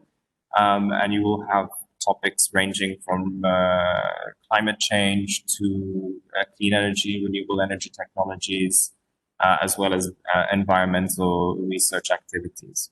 So I'm going to quickly highlight these today. And of course, if you have any more information, please reach out to us and we can obviously discuss all of these calls in more detail. And I've highlighted 6 of them, which I think are very much relevant to our topics of discussion today. The first call is related to the Green Deal on the transparent and accessible seas and oceans. And basically, it's developing the so-called digital twin of the ocean. So here it's basically developing the aim of this call is to develop a high-resolution model, represent a high-resolution ocean model, integrating all available data sets into a digital framework, and that would basically replicate the digital twin or the digital identity of the ocean. In the second call, again, most of these calls are very cost-cutting, and they also include elements related to marine or the blue economy. This call is more about citizen engagement. We were talking about citizen engagement before in Horizon Europe and in missions, and really here it's about, this call is specifically targeting raising awareness with citizens on climate change, sustainable development, but also related to the marine environment as well. The third call is more on just demonstrating a bit of technology. So we were talking about offshore energy in the beginning this morning. This call is actually focused on developing offshore renewable energy technologies and how this integrates into the energy system. So marine offshore technologies, it could be anything also related to wind or marine or ocean powered renewable energy, and so on and so forth. I'm trying to keep on going. Another one is more focused on biodiversity. So this is another call relating to demonstrating how we can restore ecosystems, especially marine ecosystems. So actually doing a demonstration of upscaling and replicating best practices for ecosystem restoration. This can be done at a regional, national, or cross-border level. The call on pollution. So we have actually the last 2 calls are more related to pollution in the seas. The first one is more based on knowledge-based activities, basically establishing new knowledge or improved technologies to protect the environment or marine environment, particularly from chemicals. And then the last call is more on developing methodological approaches and regulatory approaches to prevent, again, industrial chemicals and pharmaceuticals as well. There are other calls, for example, also related to plastics and microplastics, which impact on the seas. But here we've just highlighted a couple of them, a couple of the calls that have to do with the marine environment. Last couple of slides here, just the normal participation criteria is, as mentioned before, 3 legal entities in 3 different member states and associated countries. You can bring on board countries from these anyone from any of these countries, but normally consortia are much larger than 3 legal entities. So it's always good to involve as many partners that are relevant for the call. What we do here, if you need more information, MCST, we are a team of 7 people. We're national contact points. We spread awareness, we advise, and we also give support. So again, all these calls that I've just mentioned, we can have a one-to-one conversation, and we can guide you in the application process. We can review your application. So feel free to actually reach out to us on this. And on that note, I will end my presentation by, well, my email is there if anyone needs to or would like to contact me. Regarding the Green Deal, it will be launched during the RNI days from the 22nd of September onwards. So the actual call text will be launched on the 22nd of September, but feel free to reach out to us even before that. And I highly recommend that you all subscribe to our Facebook channel, our Twitter channel, and also our newsletter, where we give a lot of this information on a weekly basis. Thank you very much, and I pass on the baton to my colleagues. Thank you, Stephen. Thank you. The next presentation will be delivered by Gilbert Gauci.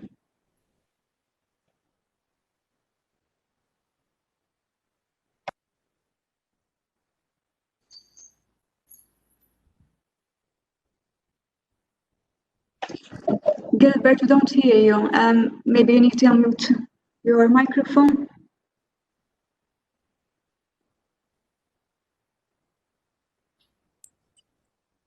I apologize for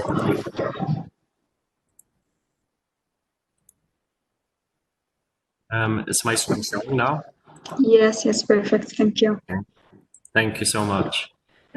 So good morning. My name is Gilbert Gauci, and I work in the internationalization unit at MCST. It is a newly formed unit. It formed around last summer, and we work on a number of international programs. For today, I will be discussing marine-related programs that we work on. So basically, to start with, we work on the JPI Oceans, which is an intergovernmental platform. And the main aim of it is to give priority to national investments in the marine and research area and innovation in the marine area. And then under the umbrella of JPI Oceans, there are a number of joint actions which we also participate in. And these are the Martera, the Blue Bio, the ecological aspects of microplastics, and Science for Good environmental status. So to give you just a very brief overview, the Martera also aims to, for example, strengthen the European research area in maritime and marine technologies. Earlier this year, there was actually an open call, and at the moment, I believe next week, it's the second stage of the call is going to close. The Blue Bio Co-Fund, I will be discussing it in the next few slides. And with regards to the ecological aspects of microplastics, as I answered previously in the query, basically at the moment, Malta is involved in a project, and it's called the Andromeda. And basically the main idea behind this is that when terms to pollution, when it comes to microplastics and nanoplastics, although a lot of research is being carried out, there is lack of information on the degradation. So this program aims to actually look into this. And then we are also involved in a bilateral with the Ministry for Science and Technology of China. And this is the Sino-Malta call. And basically this fund also relates to maritime research and aquaculture, but it also delves into other areas such as transport and the digital side as well. And this basically opens on a yearly basis. But for today, I will be discussing in more detail the Blue Bio Co-Fund. At the moment, this call is open, and there are 13 countries which are participating in this call. And the budget is that of 11 million euros. And this year, the theme of the call is actually on advancing the supply systems in the blue bioeconomy value chains. Now, you might ask me, what is supply systems? Because it is quite a niche area. So basically, supply systems are any activities which are taking place from the time of harvest and before they are actually processed or moved into conversion units. And when we say resources, we can look into, for example, fish or minerals, which can be like from the seabed, which can be used for like food products. So anything which relates to, I would say, organic matter from the sea. And if you are interested in participating in this project, in these proposals, your proposal must address the following two. So challenges which are faced in the supply systems, and then you must also delve into the different aspects of logistics and transportation from the producers to the markets. And this could range from handling, drying, cooling, preservation techniques of the resources. And to conclude on the Blue Bio call, basically it is mandatory that you have a research organization such as the University of Malta or MCST, and an industry, so the private sector, which must be involved in the consortium. And you need to have at least 3 independent legal entities from 3 different Blue Bio partner countries. These are the countries which I mentioned in part 1. And the project duration, in the case of Malta, cannot be longer than 3 years. Since this fund is dealing with national funds, each country will have its own national rules. So it's important that you look, you discuss with your partners the national rules of their country, and the maximum budget that you can ask for is that of 300,000 per consortium. And the deadline for this call is the 14th of September. So if you have any queries regarding this call, please feel free to contact me.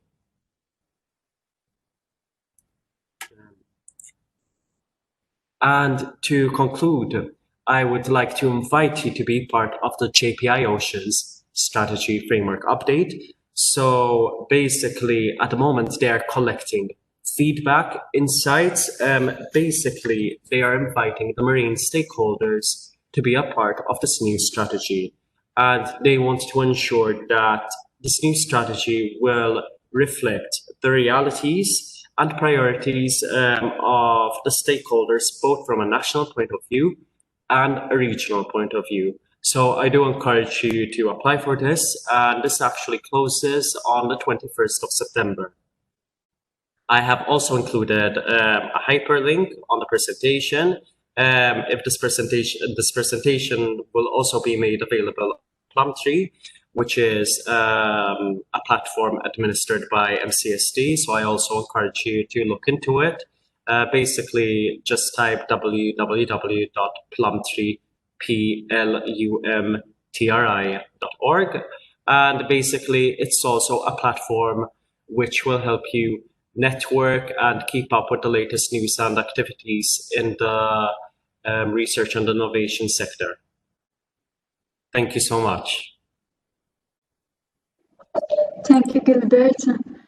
Just to remind you all that the presentations will also be circulated to the registered participants after the event. I now welcome Ms. Claudine Dimech to give her presentation. Thank you, Annabel. Good morning, everyone. I will share my screen. Can everyone see it? Okay. Not yet, Claudine. No? No. Okay.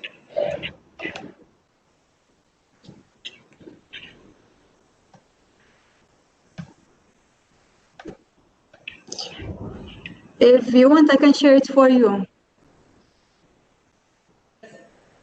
Yes, I have. All right.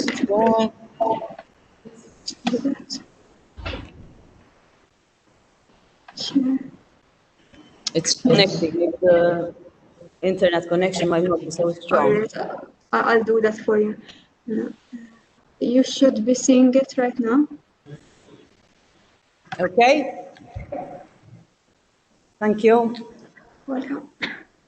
Okay, so good morning, everyone. My name is Claudine Dimech. I form part of the R&I unit at the MCST. And in the next few minutes, I'll be providing you with a brief overview on fusion. which is the National R&I Funding Program. So, the Malta Council for Science and Technology is a public body established by the central government in 1988. Through funding programs such as Fusion, the MCST tries its best to create the best possible environment so that R&I can flourish. As a matter of fact, the MCST champions R&I engagement across public, academic, and private sectors, and it also provides support measures across the research ecosystem to help your ideas become reality. MCST creates a basis for science education, popularization, and communication for young students. We're at the wrong slide, though. It should be slide 3, please, Annabel. Thank you. So, Fusion was launched by the MCST in 2014 and was called so because it is a fusion of vital services under one umbrella. It's aimed to incentivize Maltese researchers and industry so that they look deeper into the advantages of research and innovation. By supporting the research projects, the MCST, through our R&I programs, will enable bidding researchers to turn their ideas and research projects into market-ready realities. We have 8 professional tools fused into one project. So this is how it works. So if you go to the next slide, please. Okay, so say you have an idea and you'd like to see whether there's a future for this creative spark of yours. The Fusion program can take your idea through 5 initial stages. So first we check whether anyone else has had the same idea through the IP check stage. This way you can focus your effort on truly innovative ideas. Then, if your idea is original, we will support you through a market research study to ensure that your idea will have higher chances of success even on the international markets. We then will take your ideas to a thorough product development costings exercise in which you will get to know how much the final product will cost to the end customer, and this will ensure that you are competitive in the market.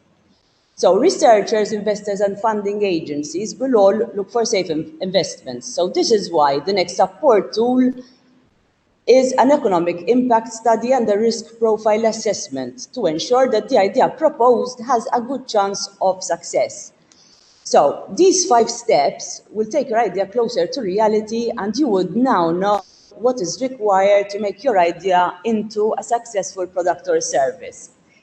At this stage, the MCST would consider granting you a maximum of 200,000 euros to cover for the technology development of your idea.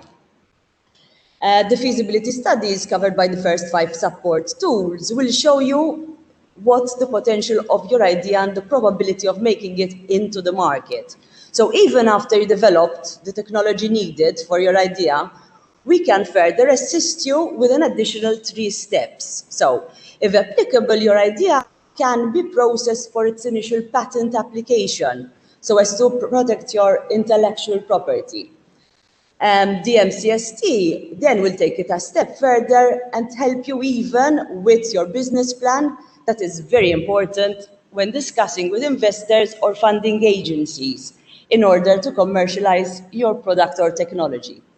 Our work doesn't stop here. When your idea goes through all processes, we will also introduce you to your first investors meeting.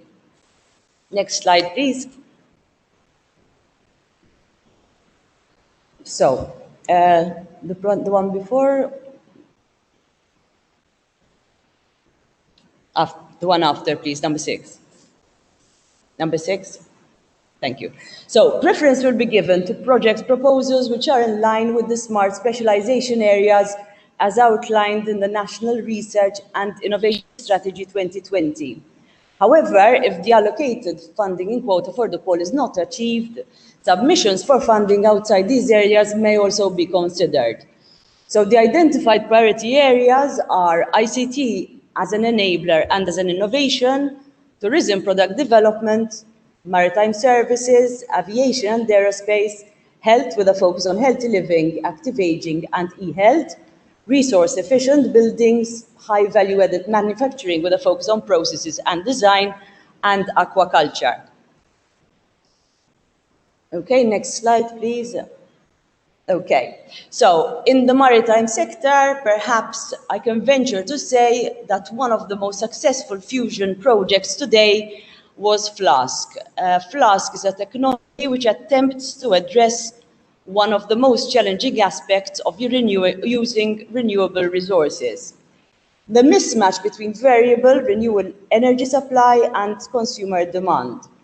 So the Flask energy storage system is based on a hydro-pneumatic liquid piston concept, whereby electricity is stored by using it to pump seawater into a closed chamber to compress a fixed volume of pre-charged air. So the energy then can be recovered by allowing the compressed air to push the water back out through a hydraulic turbine generator.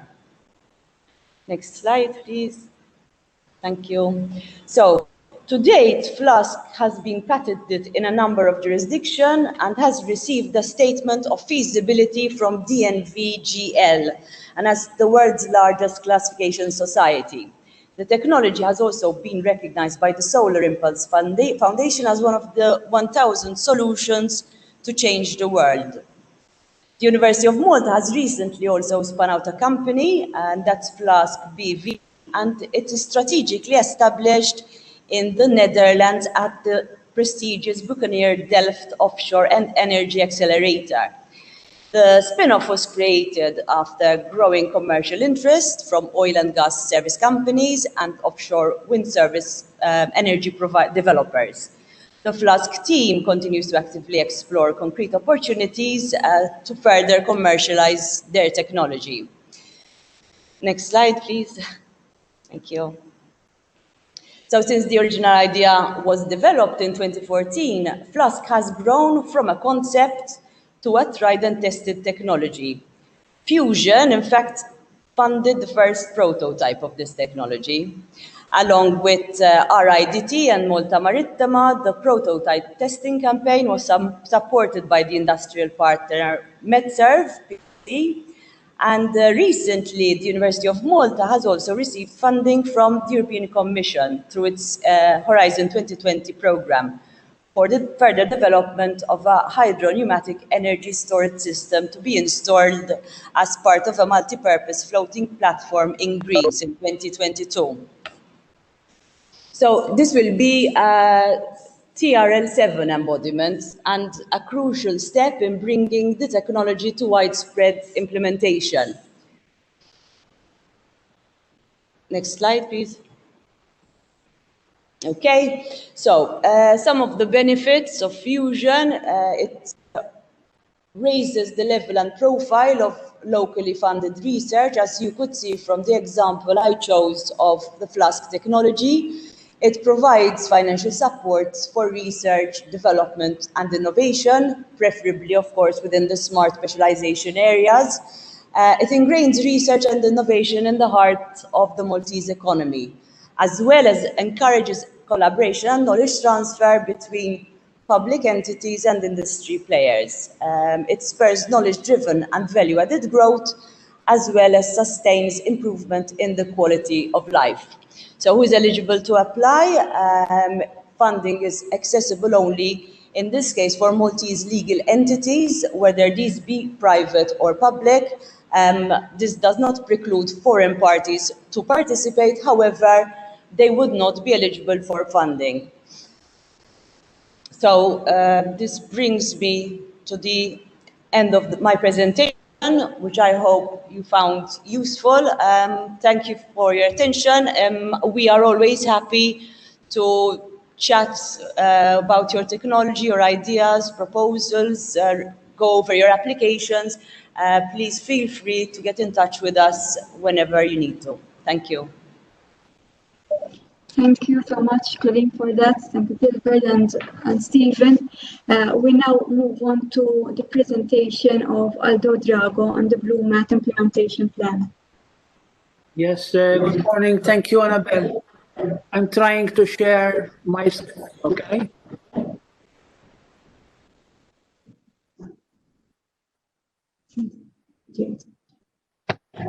Hey, is that visible to everybody? Yes, we can see it, Aldo. You just need to enlarge your screen. Okay, perfect. So this is going to be a small window on BlueMED. Many of you have been involved in BlueMED. In fact, this is an initiative that started way back in 2014. And sometimes, we sort of, there is a background. Can somebody switch off all the microphones, please? I was saying this is an initiative which started way back in 2014. An intergovernmental regional scale initiative initiated under the Italian presidency of the European Union in 2014. And it has a very noble aim directed to the region, to the Mediterranean, that is, aiming to advance a shared vision for a healthier, productive, resilient, better known, and valued Mediterranean Sea. As I show in there, it addresses research and innovation, so very topical of this meeting, through a multidisciplinary approach, linking economy, environment, and humans, and therefore touching upon the sustainability of a blue growth approach, involving a very large consultative process, and this is probably a big contribution from BlueMED in the approach used of involving many professionals and many experts. So definitely not a top-down approach, but a bottom-up approach, and therefore sharing the expertise and sharing the knowledge of a large community.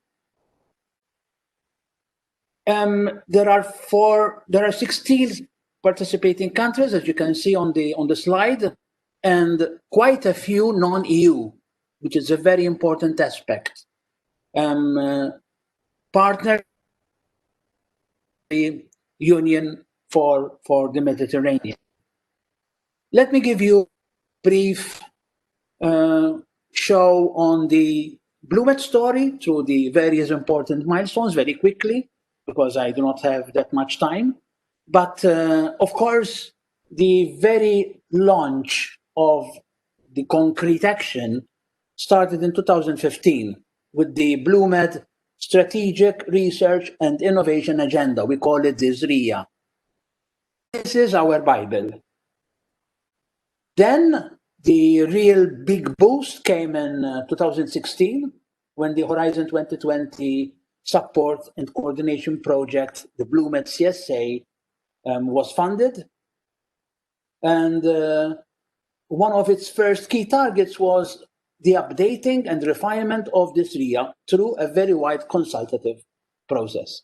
A few words about SRIA. This is a very important document, which of course can be shared with anybody who would like to read more about what BlueMED is doing. But SRIA really outlines a set of key challenges for the Mediterranean region. And in particularly, it identifies knowledge gaps. Also specific activities enabling blue growth, as well as measures for capacity creation and skills enhancement. Sectors of interest have already been mentioned elsewhere during the morning. So, of course, as expected, the common interests are tackled by many parties. But in BlueMED as well, the interests include ecosystems, climate change, biotechnology, aquaculture, fisheries, tourism, shipbuilding, transportation, observing systems, data, offshore platforms, cultural heritage, spatial planning. Revolving around 4 pillars: knowledge, economy, technology, and policy. We think that the BlueMED SRIA is providing an excellent framework for the Mediterranean countries to develop and align their marine and maritime research and innovation agendas. And my appeal is, I made a comment earlier on in the meeting that let us not continue to reinvent the wheel, but let us build on what we already have. And I think that the achievement of the SRIA and this updating in BlueMED is an important patrimony that we should use in planning the future of our Mediterranean region. So this is why I was really keen to also actually present BlueMED during this meeting. The consultative process was wide. National pivots were selected across the 4 key thematic platforms, and they really animated the BlueMED consultation process with the wide engagement of national stakeholders as well as other key experts. So definitely not a top-down approach, but a bottom-up approach, which involved the engagement of around 250 professionals and experts that were involved. With the signature of the Valletta Declaration in 2017, it was mentioned this morning, this was a major milestone. And the initiative, the BlueMED initiative, could formally open its membership to the non-EU Mediterranean countries, which at that time were not yet involved. And it became steered also by the Euro-Mediterranean group of senior officials, the BlueMED working group, which is co-chaired by the European Commission and co-chaired by the Union of the Mediterranean, with the support of the Secretariat of the Union of the Mediterranean itself. So this, the governance, the setup of BlueMED is a really strong one and continues to have a wide participatory process in all its functions and activities. Continuing with the major milestones, a BlueMED pilot initiative on healthy plastic-free Mediterranean Sea was launched, and this is showcasing how to put in practice the SRIA framework around an important thematic that needs to be addressed on a multidisciplinary and cross-cutting level.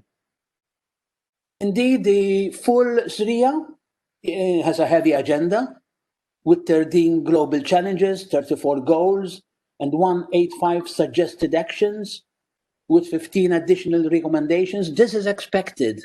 When you consult people, they all come with their own ideas. And therefore, a prioritization exercise was thus needed, following a very scrupulous and dedicated methodology engaging the Mediterranean countries. And this was the major effort last year, which eventually led to the basis upon the BlueMED implementation plan was prepared, which is the major achievement of this year. And in fact, the document which I circulated yesterday is exactly this BlueMED implementation plan, about which I would like to spend a little bit more time to explain what it is.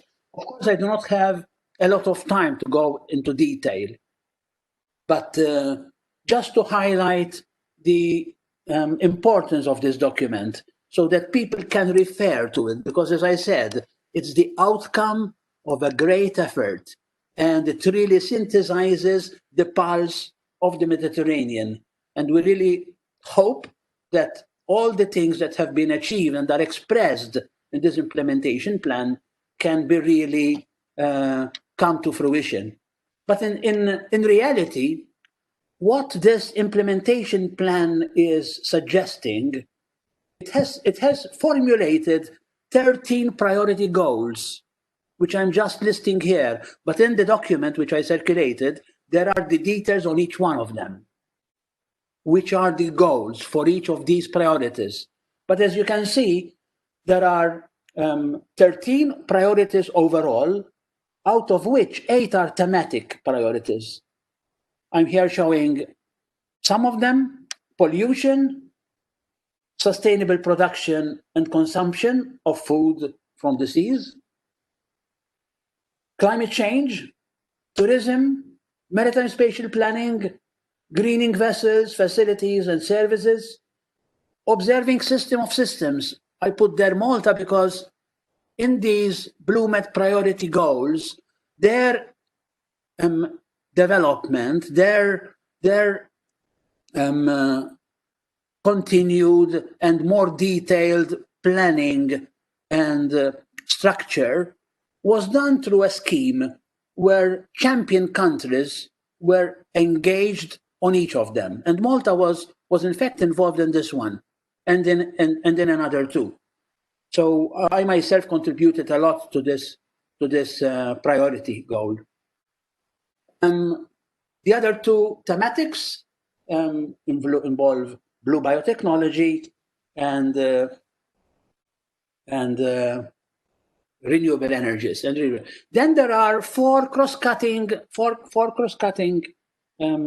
areas which are on open data, open science, open innovation. Again, there we had an important contribution as a champion country, and building capacity, blue skills and blue professionals here as well. We were involved mainly through Mr. Bugeja from MCST, strengthening synergies among science, industry, policymakers, and society, and the transition from traditional maritime economy to blue growth, proposing here how to do it in practice. So the details you can read from the document which I sent you, which is very synthetic but very precise. And it actually also provides in annex the fiches. The fiches are the elaborated plans for each of these areas, serving like guiding documents, all structured in the same manner. And each of the fiches elaborate these thematics in the way of proposing promotional act, which will be done during the BlueMED project itself, during the BlueMED CSA itself, but also proposing strategic actions, which require longer-term commitment and a number of enabling instruments. So all the details are synthesized into these issues. Looking at the BlueMED implementation plan document, which I shared with you, this is how it is structured: the scope, the introduction, a chapter on societal challenge in the Mediterranean and policy synergies, catalog of instruments, but the core is the implementation plan that I was mentioning. Okay, the plan joint actions, which are described in the document together with the fiches. And I invite you therefore to go through this document in detail and to avail of its content and to benefit from what BlueMED has achieved. As I mentioned, besides the overall planning, there are the promotional actions and the strategic actions, but also information about how the actions will be achieved, including indicative timing and the indicative tentative budgets. Here I'm giving an example of strategic actions, two examples of strategic actions. One of them, the second one in the slide, is relating to observations, to data. And I chose this because this is where I also gave a lot of effort, directly myself, and also because I believe that this is a very important strategic action that overarches over many other initiatives. We speak a lot about data, and unfortunately for many people, data is associated to research. But indeed, data spans not only scientific variables, but by data, we really mean, for example, socioeconomic factors. Data is not measured separately, but holistically. For research, for monitoring, for surveillance, for security, what we suggest in this strategic action is not to collect data in a staggered manner, as we are really doing today for different purposes, but to collect data for multi-purposes, namely using the same data to address different and variable issues, using, however, the common structures. And it was one of the major contributions that we did from Malta into this fiche, namely to introduce the concept that data needs to be collected for various reasons. And the same data, the one which we use for environmental management, for monitoring the health of the sea, for maritime safety and surveillance, and for research in general, could also serve, if made available, free of charge to all potential, even from the private sector, who can utilize the same data to also achieve newer products, innovative products that really base on the use of such data to produce a wide range of downstream services that are fitting to the user needs at various scales and the economy. Therefore, collecting data for the purpose that we need on research, environmental management, and monitoring, and so on, but at the same time utilizing the same data to boost our economy, and therefore to boost the blue economy growth. I will skip this. These are another two examples of planned actions, and also an example here of promotional actions. As I said, every thematic has promotional actions which are suggested and which will be in fact undertaken by the BlueMED CSA directly itself. Here, for example, I'm showing two very important promotional actions. One is related to Blue Biotech through the joint BlueMED CSA and Ocean 4 Biotech Cost Action Operational Thematic Conference. Another important promotional action, the OECD and IOC BlueMED Joint Conference on Ocean Economy and Innovation. These are all promotional activities within the thematics that will lifetime of the BlueMED CSA. But then there are the more strategic actions. Plan, as I said, which will, however, require a longer-term commitment beyond BlueMED CSA itself. And here, in the fiche, it is proposed a range of instruments and suitable tools, including frameworks and the financing elements needed to concretely work on the implementation of the 13 priorities and to reach the underlying goals. These are longer-term targets, which therefore require the involvement of several institutional and non-institutional actors, like international, national, and regional scale, including their strategic elements, aiming at the development of a sustainable blue economy. So this is an opportunity which requires the proper alignment of the different actions and the coordination of the different stakeholders.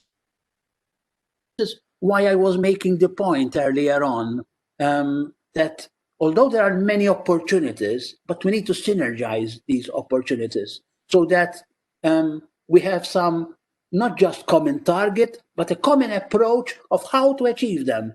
And I think that the BlueMED implementation plan, at least on the scale of the Mediterranean, is really providing us with this planning, with this overall strategic actions that need to be done to reach all the goals. Then there are other important instruments linking to major initiatives, like, for example, the EU 7-year R&I framework programs. We heard earlier about the Horizon Europe and about the mission board and about the things that are being planned there, of course, on a European scale. But I hope that the people doing this planning are also keeping the Mediterranean as a regional sea of the EU into the perspective.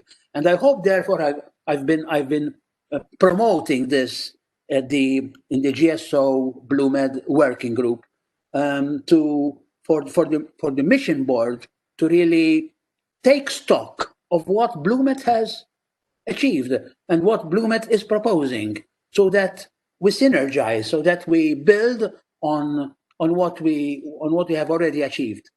There is also the UN Decade of the Ocean Science for Sustainable Development that the UNIOC is planning, again, to a very large consultative process. And the joint program initiatives like JPI Oceans, which was mentioned before, and many other networking initiatives and regional initiatives, including, of course, WestMed itself. But last point in the slide, we really need to engage with the non-EU countries, especially at the Mediterranean level, so that we overcome the significant gaps in the economic development and resources allocated to R&I between the north and south shores of the Mediterranean. So, in a nutshell, all of these things are part of the essence of the BlueMED implementation plan. And I now spend my last slides. I could not but take the opportunity to say a few words about what we are doing in Malta, especially from the group that I lead at the University of Malta, the Physical Oceanography Research Group. We have been already involved in many actions, starting way back and many years ago, that have led to provide a capacity that can really implement. It's not just writing words, but it's about doing things. And I'm here showing this slide, which I like to use to express the importance of knowledge in boosting the national economies. But of course, knowledge has to rely on data and information.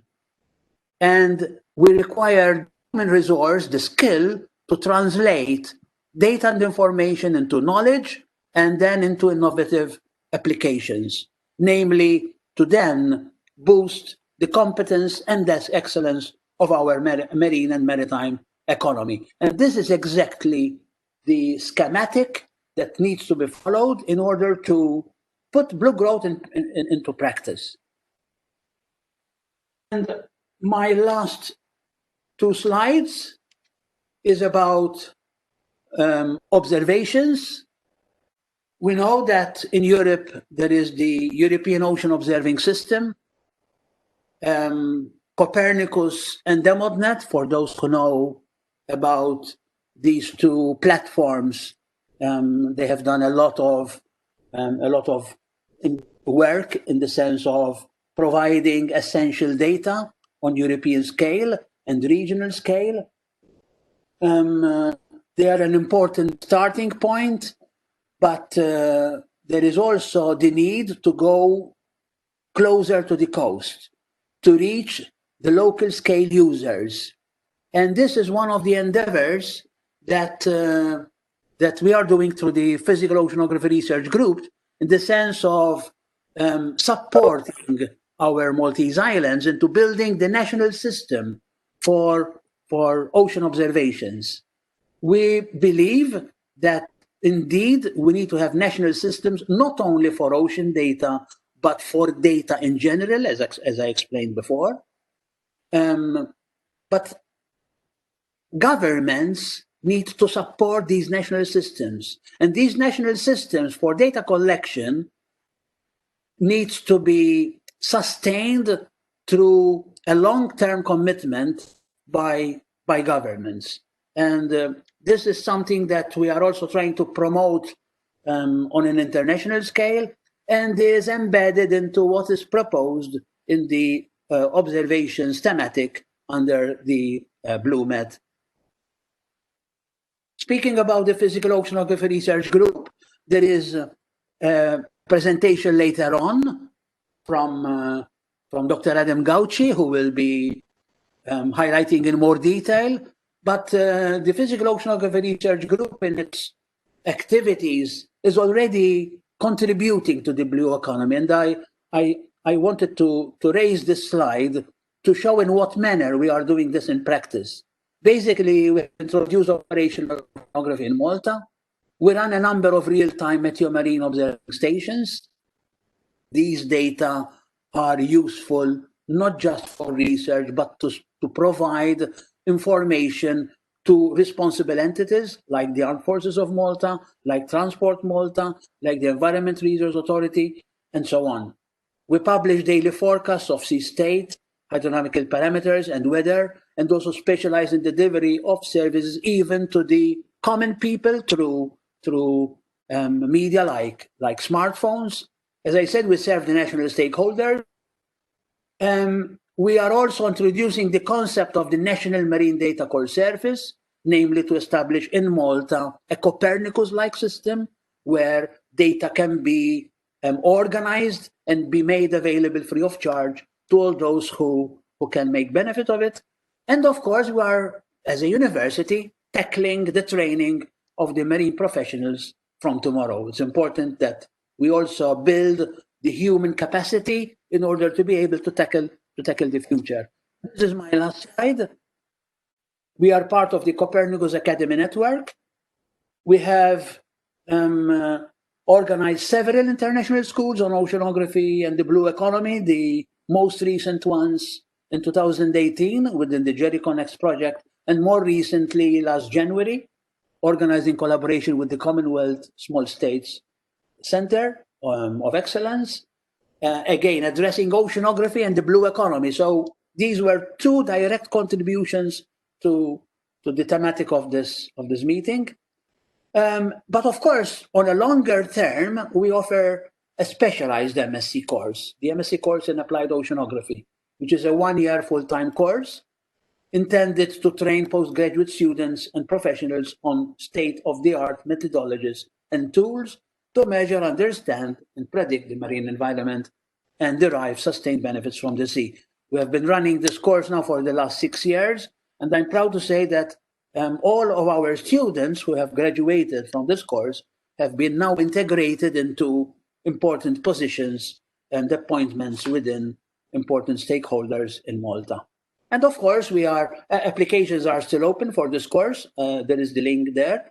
And of course, we are engaged with the now European University of the Sea, which is an alliance of 6 European universities, which will eventually lead to the setting up of an entity of a European university that will deliver its own courses and deliver its own academic goals. I think this is all from my side.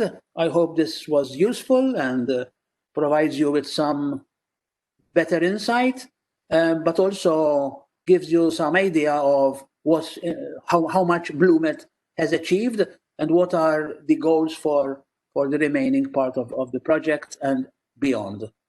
Thank you very much. Thank you a lot, Prof. Aldo Drago, for that very informative presentation. We now have the final set of our presentations for the event.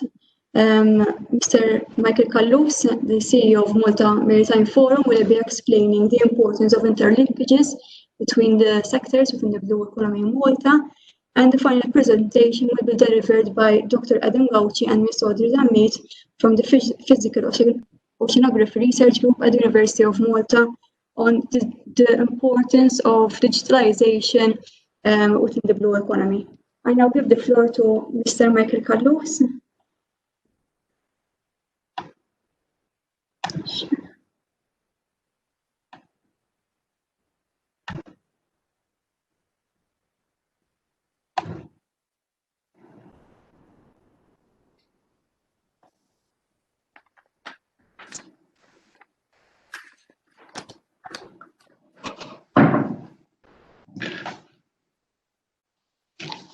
Good morning to everybody.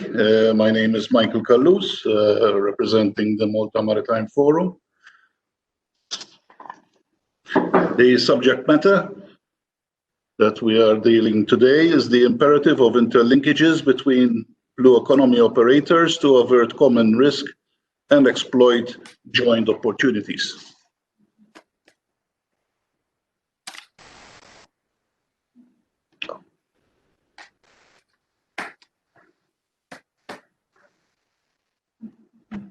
So, what is the blue economy? Based on the slide we have in front of us, conservation and sustainable management based on the idea of healthy management, based on the idea that health ocean ecosystems are more productive and fundamental to sustainable ocean-based economy. But first we start with who are the Malta Maritime Forum. The Malta Maritime Forum was set up in October 2015 with the mission was to serve as a common platform for those Malta-based entities who are involved in the maritime, logistical and transport sector of Malta. It's a voluntary organization based on the laws of Malta under the registration number is VO1244. The objectives of the Malta Maritime Forum is to promote the interest of the Maltese maritime sector, to assist in the development of new maritime activities, to promote research, education and training within the Maltese maritime sector, to act as a constituted body so as to consult and be consulted by government in the development of public policies that can have a bearing on the Maltese maritime sector. First, we start with the blue economy from a European perspective, just to understand better what this is all about. The main results in 2018, with a turnover of 750 billion, gross value added to 118 million, representing about 2% of the EU economy. So in reality, it's not a big part of the EU economy, but it's a significant part of it just the same. Gross profit, 94 billion. The blue economy employs 5 million people. Net investment in tangible goods, 14 billion. Net investment ratio, 22%. Average annual salary of these 5 million people is nearly 25,000 euros. The activities, the main activities are marine living resources, marine non-living resources, marine renewable energy, and port activities, shipbuilding and repair, maritime transport, coastal tourism. And the graph there shows basically the importance of each sector. And as one can see, coastal tourism is one of the more important sectors due to its revenue and employment of people. Established sectors compared to 2015, between 2015 and 2018, there was a growth in coastal tourism by 40%, shipbuilding 19%, offshore wind by 13%. Highest employment growth, coastal tourism plus 45%, offshore wind plus 15%, port activities plus 5%. What are the emerging sectors in Europe at the moment? The blue bioeconomy, the algae sector, generated an estimated turnover of over 350 million in 2018. Ocean energy, 70% of global ocean energy. Desalination, 1,500 plants in the EU producing 7 million cubic meters of water per day. Maritime defense generates over 177,000 jobs. Cables, 278 cables spanning over 1.2 million kilometers globally, 105 cables connected to EU. Research and education, marine observation, offshore wind. Now we turn to Malta, which is our subject. The importance of the blue economy in Malta. The marine environment represents one of Malta's major resources. We are an island, and obviously the sea is an important element of our economy. The coastal area is approximately 1/5 of Malta's land area, and the marine area is around 13 times larger. In view of this, Malta launched its IMP in 2014 with the scope to provide renewed focus on maritime and marine activity within a European blue growth framework. To highlight the importance of this sector, various studies have attempted to estimate the economic contribution of the Maltese maritime sector. According to the European Commission, using 2016 data, the Maltese blue economy, employed 10,400 people and generated 406 billion in gross value added. The maritime industry, including the blue economy, represents 14% of Malta's GDP. So we know that it's a very important sector for Malta. EC data indicates that although Malta compares well, there is still potential for further improvement, especially in terms of productivity. Quantifying the Maltese maritime sector.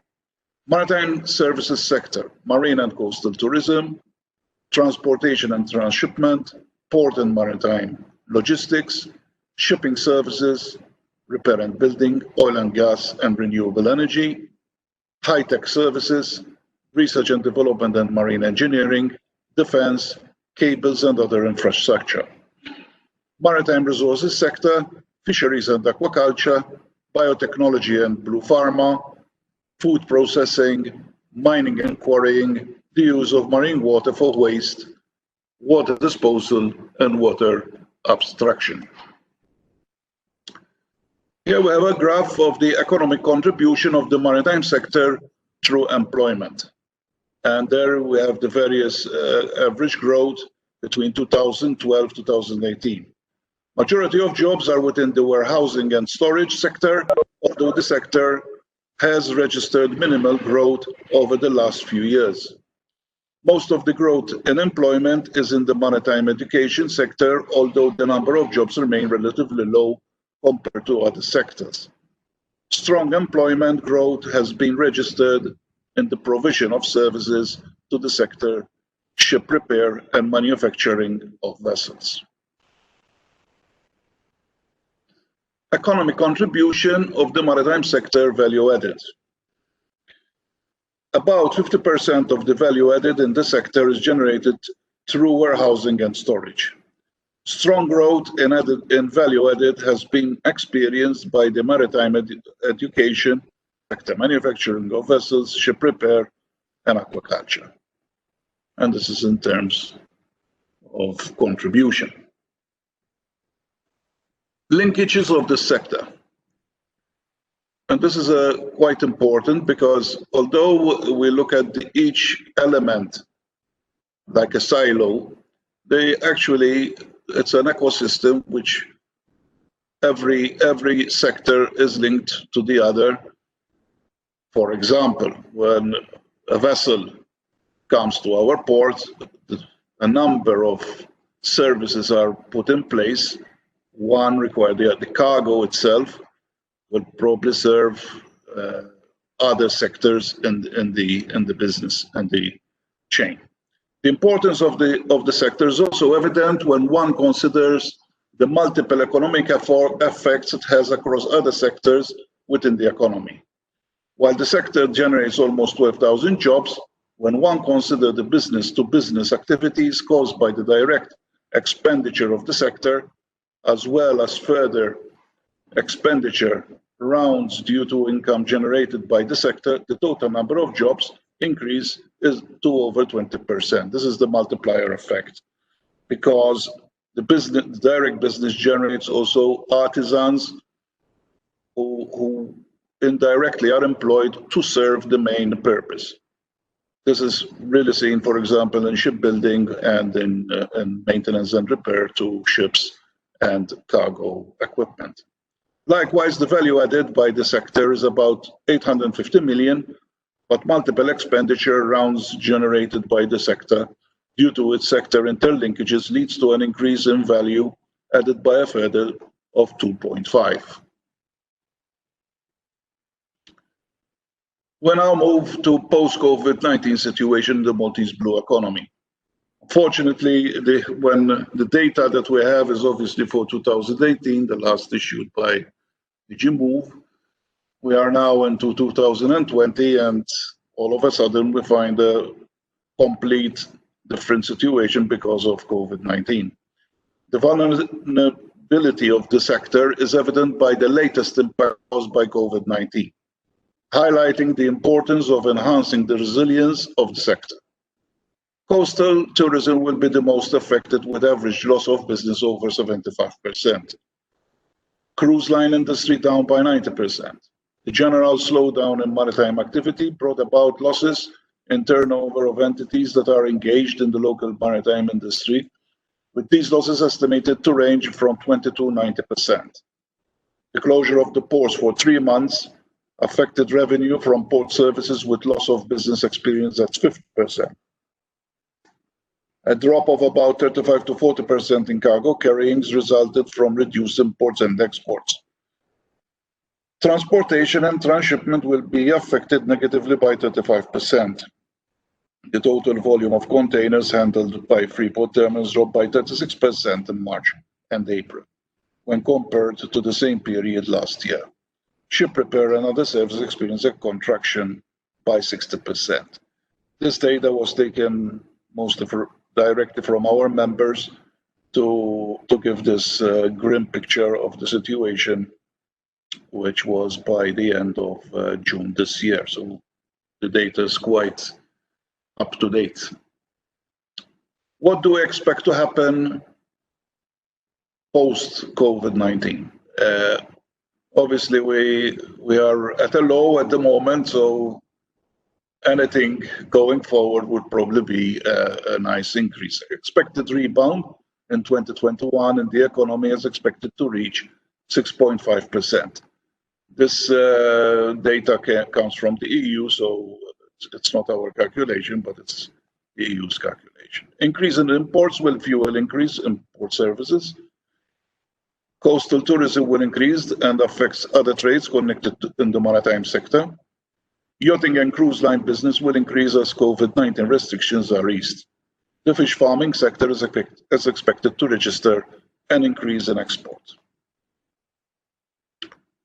Policy recommendation going forward.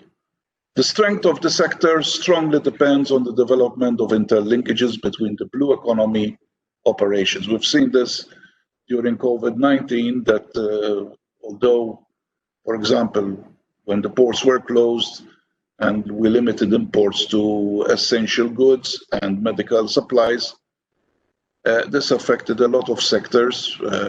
For example, engineers which repaired vessels, or we had surveyors who updated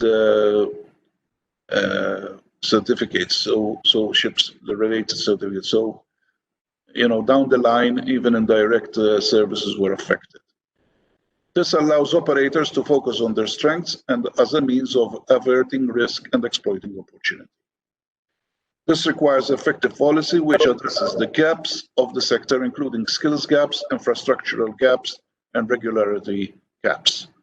Develops favorable framework conditions for potential sectors, supports the identification of collaboration not only across the sector but also across borders. WestMed plays an important role in this regard.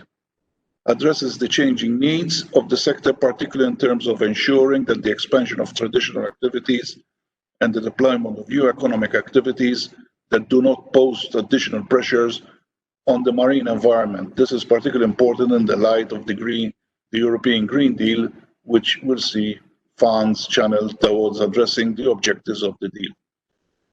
This was highlighted by previous speakers in this conference, giving a lot of detail to what the European Green Deal means to all of us.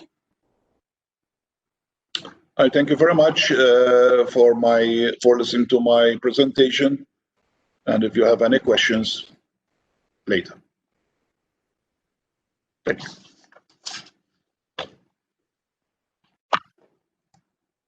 Thank you for that, Michael. I now welcome Dr. Adam Gauci for his next presentation. Thank you. Annabel, can you hear me? Yes. Yes. All right, maybe. Can you switch on your microphone? Because I'm hearing myself. Perfect. Yes, I'll try to be quick because I know that the participants probably prefer some plate of pasta in front of them rather than my screen at the moment. I'll be sharing this presentation with Miss Audrey Amit, who, don't worry, she's more than 2 meters away. She's in a total different location, so everyone is safe. Our presentation is a little bit different than the ones we've been hearing all morning. It's a little bit more technical. It's not on the calls which are available or the funds, but what we do with the funds themselves. So as Professor Drago mentioned before, how we actually do measurements and how this can contribute to all sectors and all users of the blue economy, actually. So basically, a quick outline of what I'll be discussing. So first we do the data collection methods, so the different kinds of instruments that we use to collect data, especially close to the coast. Then we mention how this is used for research and some applications and services that we develop, mainly using image processing and machine learning. And then Audrey will discuss the kinds of data portals that are available and how you, the stakeholders, can actually download the data free of charge. So if I had to ask you, for instance, what do you think? Did the sea level increase? Did the sea become warmer in the last few years? Or did, for instance, the chlorophyll levels increase? I started all those questions with kind of, what do you think? Because unless you do measurements, you cannot really answer those questions.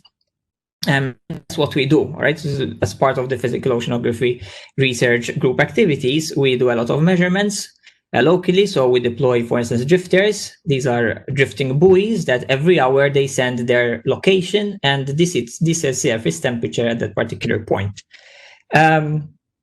They transmit the data via satellite, so they can go far away.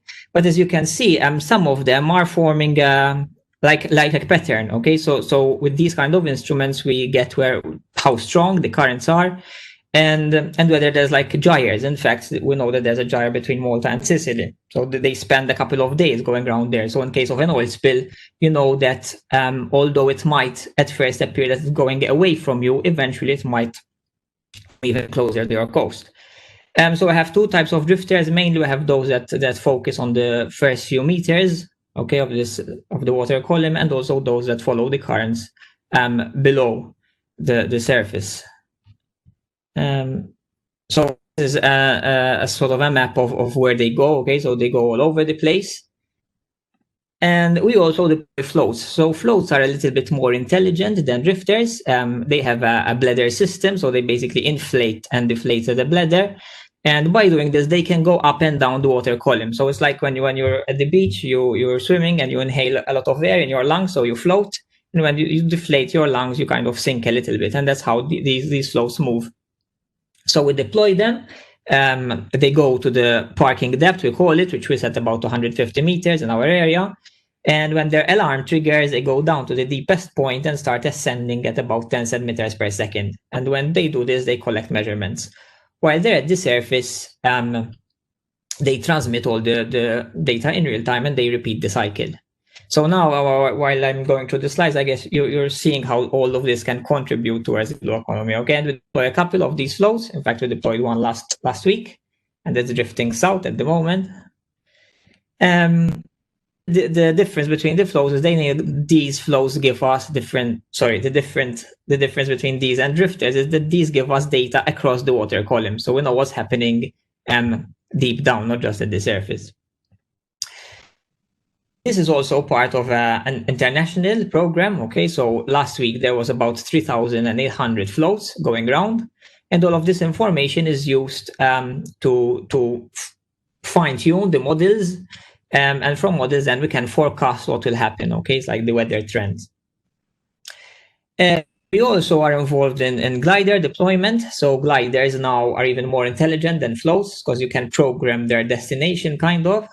They go up and down again the water column, but now you can give them a destination. So they have a rudder, and you can like program where they go. But again, they use a tool.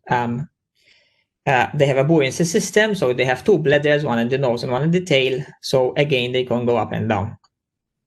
And while doing this, they take measurements, and once at the surface, again, they transmit all the information they collect.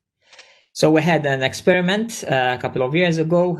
We deployed a glider that went south up to the territorial waters of Libya and then back up. So we did these transects and we collected some data, which was not collected before, because this is quite, we don't know a lot of information of what's happening in this part of the Mediterranean. And we also have we tend to call it, this is our flagship project, all right? This is the Calypso project, where we installed a couple of radars. So we have radars, 4 in Malta now. So one in Barkat, one in Sopu, in Nadur Gozo, and 2 on the south part, one in Tachench and Gozo, and one in Narlapsi. And we have another 2 stations in in Sicily. So and these record sea surface currents in real time. Okay, so they give us this kind of maps. So as I said, we started these installations of these radars back in 2012 with the Calypso project, and now we follow this with the Calypso South project. And all of this information, as I said, give us sea surface currents in real time. So every hour you get an idea, a map of how the currents are changing. And again, you can see that this can be used for search and rescue, for oil spill recovery, etc. The radars work at 13.5. And they're just basically an antenna, so visually, or we're not really affecting the environment by installing these kind of radars.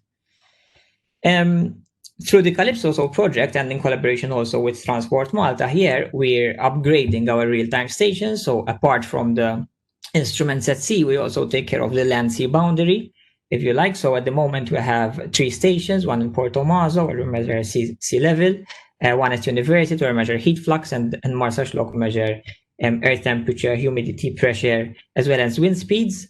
And now through the Calypso project, we're enhancing this network. Okay, so as you can see, we're going to cover all the major ports areas, so that you can have safer navigation, and ships can navigate safer throughout these port areas.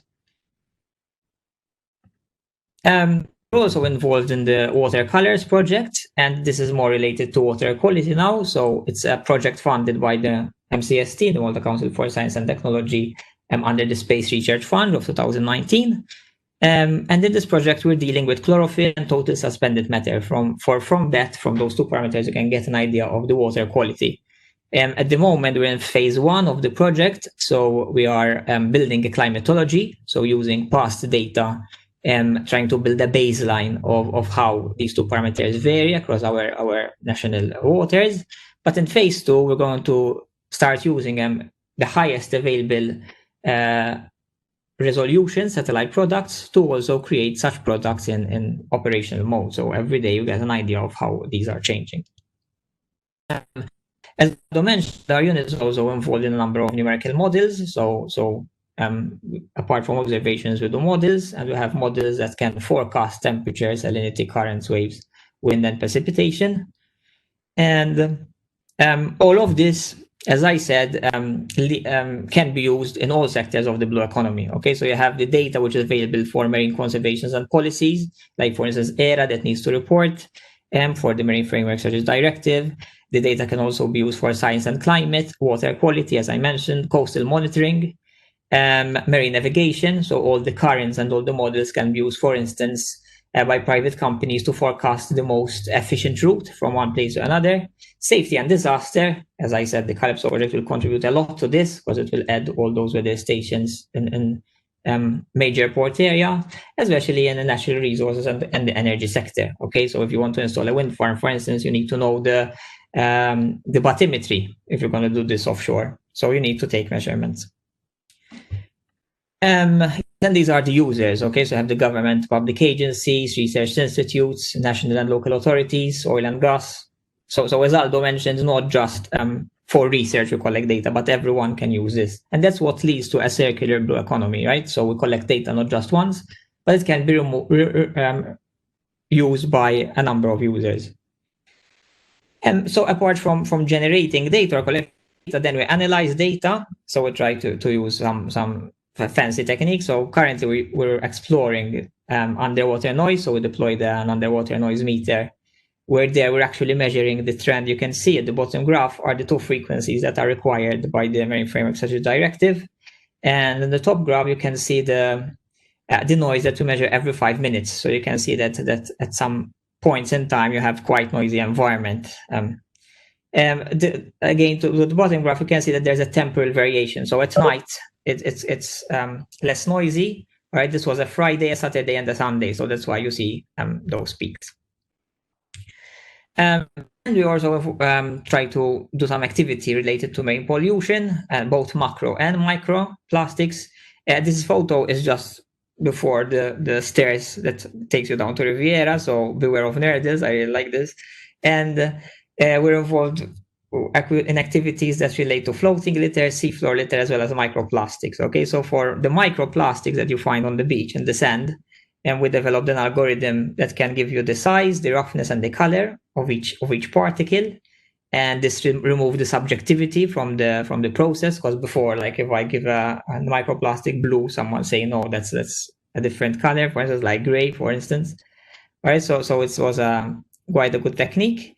We also use aerial drones, so we fly these in predefined transects. We collect a lot of images, and from these images we generate an orthophoto map.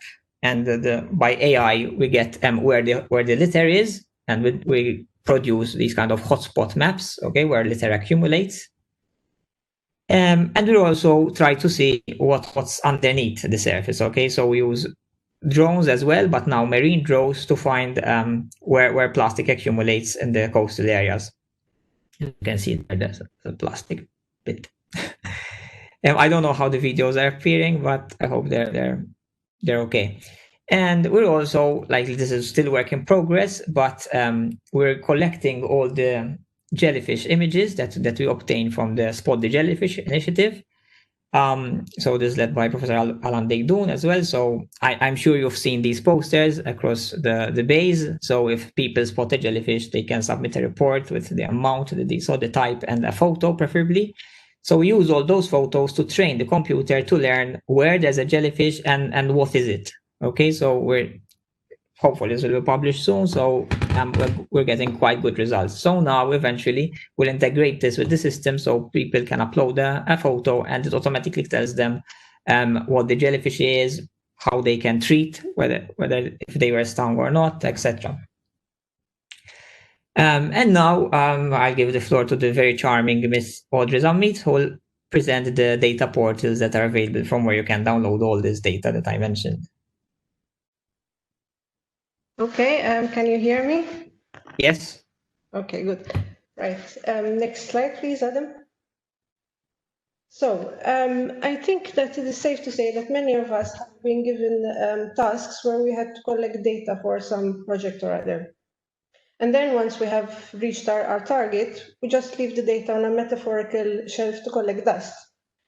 Now, EMODnet has a project, which is EMODnet ingestion, where people can actually upload these pockets of data so that they become available to other users. And that way we will be enabling the tenet behind the circular economy, where we collect once and we use the data more than once. And basically the process is very simple. So you go to the emodnet-ingestion.eu website.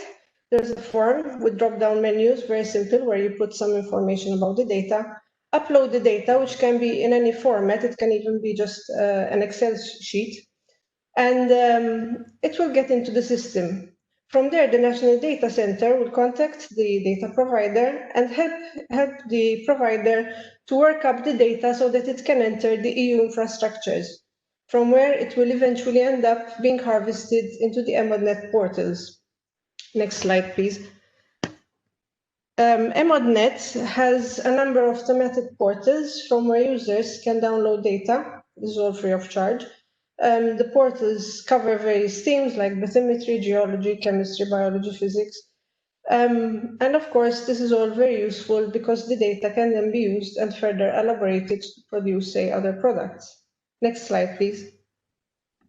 So from here, I would like to invite you to wake up your data. And if you have any data which is maybe lying there, no longer being used, it can be put to use, as it says here, set them free for Blue Society. Right, next, please. Another European portal is the Copernicus portal.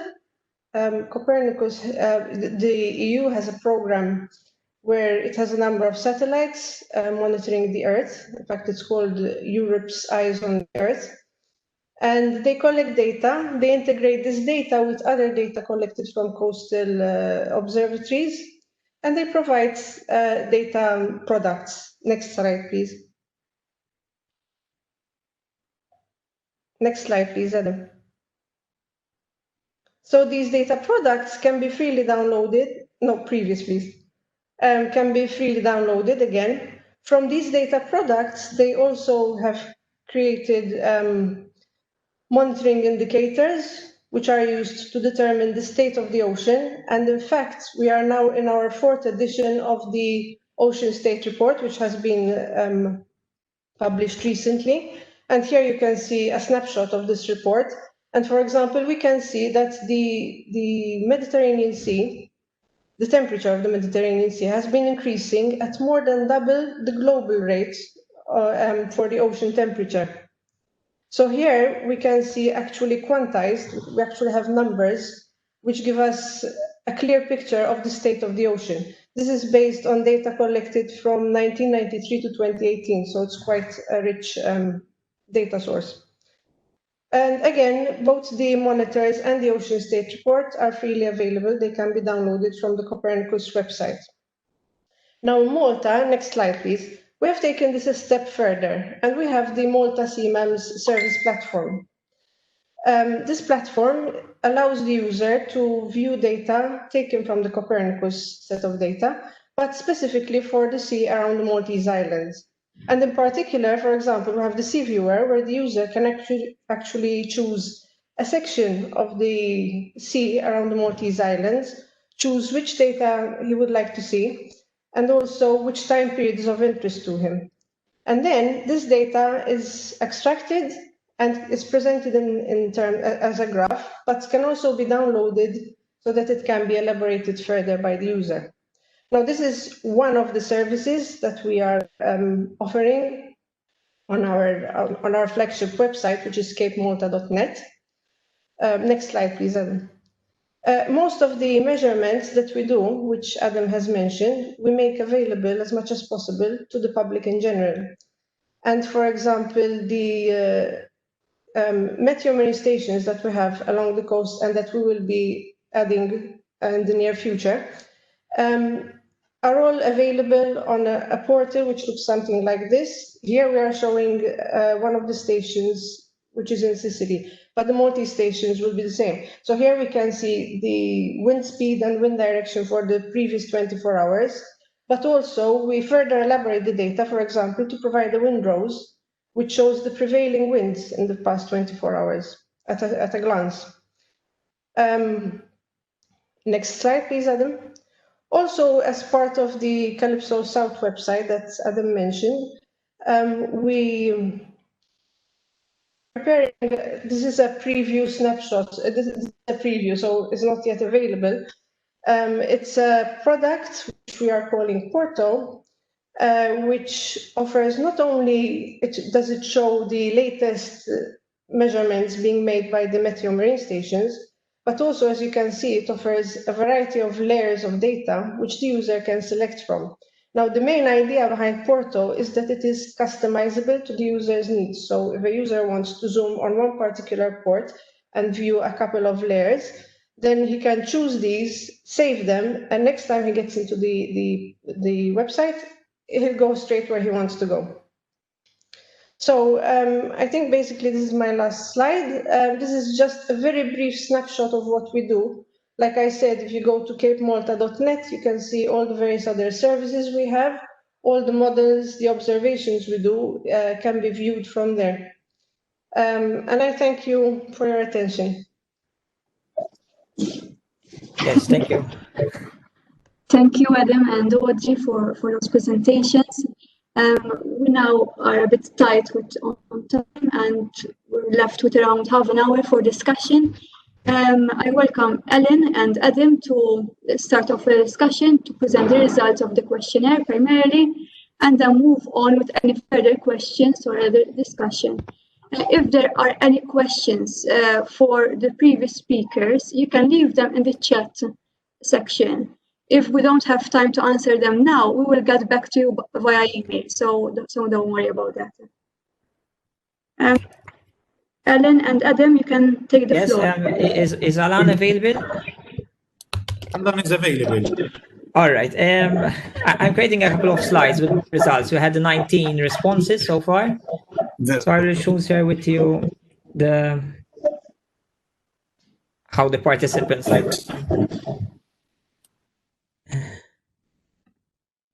Okay.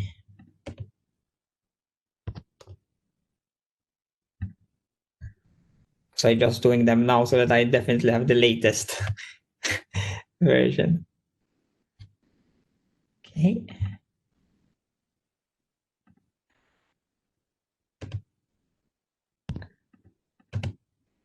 Okay.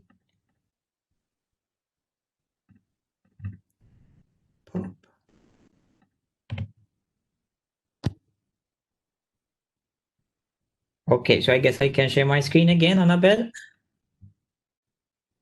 Yes. Okay. So Alan, so the first question was, can you see my screen all right? Yes, we're seeing it. Okay, so what would be a major challenge the marine environment of the Mediterranean Sea, including Maltese waters, is facing that a mission could contribute to solve through research and innovation or other EU programs? Okay, so there was this list, and these were the replies. So most of them said that the plastic and marine litter were the highest. So basically, plastic and marine litter was chosen by everybody, no? Yes, it was chosen by 19, and then we had. And this was followed by pollution. Land-based sources, but land-based, yes. Land-based, and the third was lack of awareness about. Exactly. The first two, I would say, are as expected. I am pleasantly surprised at the high ranking of the third one. It is, in my opinion, one of the greatest, if not the greatest challenge, and it is encouraging to see that it was ranked quite high, you know. And this further reinforces, obviously, our call for more ocean literacy. You know, there are still those who think that ocean literacy is just for kids, you know, teaching kids about the sea and so on. But this is not the case, because there's still a lack of awareness, basically, about the sea and the role it plays, and all the obviously extract and so on. The challenge is obviously to strike a sustainable balance between the two, and not to repeat the same mistakes which were done on land. So Blue Growth, that is the challenge of Blue Growth. And in fact, the EU has these two directives which sort of counterbalance each other. You have the Marine Strategy Framework Directive and the Marine Spatial Planning Directive. So the MSFD is more on the environmental side, whilst the MSP one is more on economic exploitation, and so on and so forth.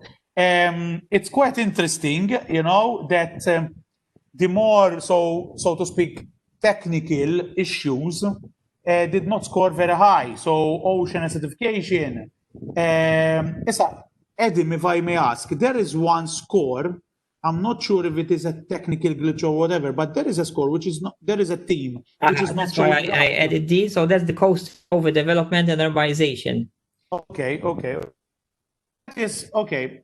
In my opinion, again, that score is quite low then, because if we take the Mediterranean, and this is specifically for the Mediterranean, these questions are for the Mediterranean. I think the Mediterranean Sea is the regional sea out of the four regional sea of Europe: Baltic, Black, Northeast, and Mediterranean, which suffers most from coastal urbanization. Okay, so for the Mediterranean, I would have expected that thematic to rank higher. You know. And what about the climate one, Alan? Why do you think it's like? But the climate score quite high. The climate one is quite high. So considering that we're speaking about the ocean, and that again there isn't much awareness about the impacts of climate change on the ocean. If we were speaking about climate change in general, I think it would rank even higher. But people in general are not that aware that the ocean still is being impacted, and quite a lot, from climate change, because it is absorbing a lot of CO2. It has absorbed estimates are that it has absorbed 25% of the extra CO2 that we're dumping into the ocean, into the atmosphere, sorry. And that is leading obviously to ocean acidification. And there's the warming aspect, which is affecting the thermohaline circulation globally and so on. There's obviously sea level rise, which could potentially have an impact. So there are impacts, but I consider that to be quite high. But there's a good balance. Obviously, jellyfish blooms. There was a time when jellyfish blooms were quite a concern, even for fisheries. So much so that FAO, Food Agriculture Organization, had dedicated a whole symposium to jellyfish bloom.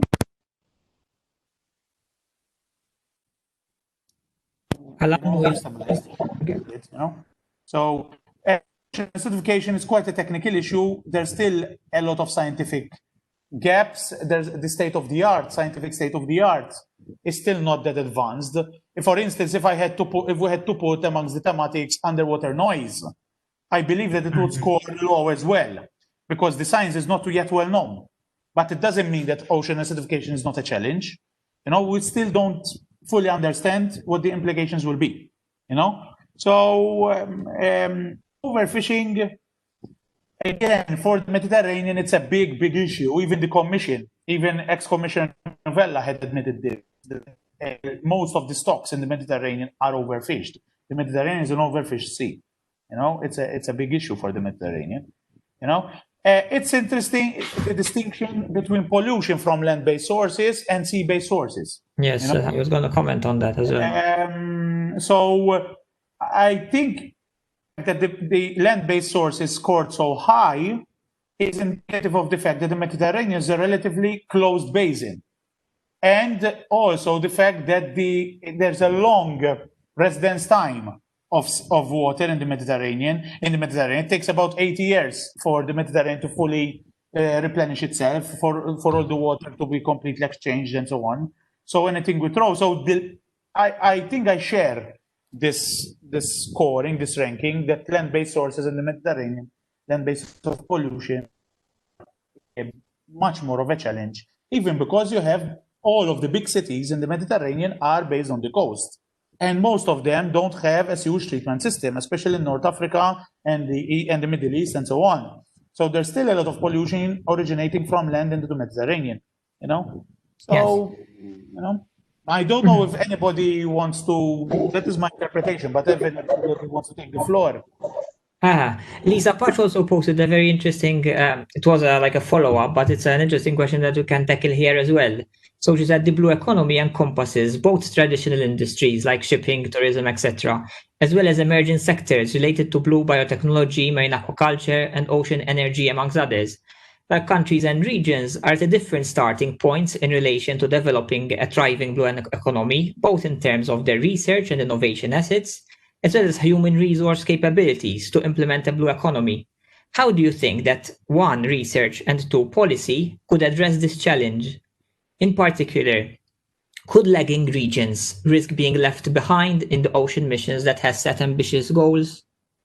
Yes, this is a very valid point. I would say that obviously it's, even though the ocean mission, I use the term ambitious in my presentation, as such, it's not the mission board which is setting those targets, because that much before the mission board there was the blue growth strategy, obviously, of the EU, which is pushing those five pillar sectors that Lisa mentioned.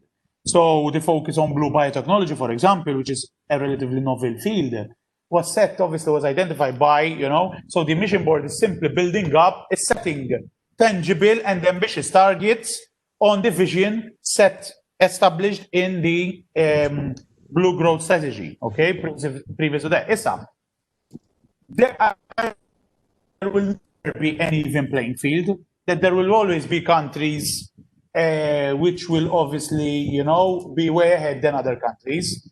I think we should all strive to bridge that gap between countries, but I don't believe, as I'm being pragmatic, that we can fully bridge that gap between countries. If research and policy, I believe that research has a bigger chance of bridging the gap, because if you see, for example, when you have these calls, these European-wide calls, you get institutions from different countries, and obviously they will bring the deliverables from those projects in their respective countries. So I think research is a much more open platform than policy, because policy, you have national jurisdictions in the way, even though there are European policies at European level, but it's quite a tricky to get those European policies trickling down into national policies and being transposed into national policies. It's not just European directives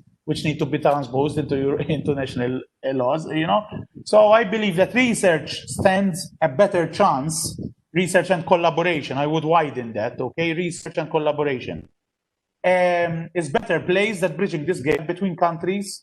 But if you look, for example, at JPI, just this instrument, that most of us are familiar with, you see that some countries are budgeting quite big sums for this joint programming, whilst other countries are not budgeting anything.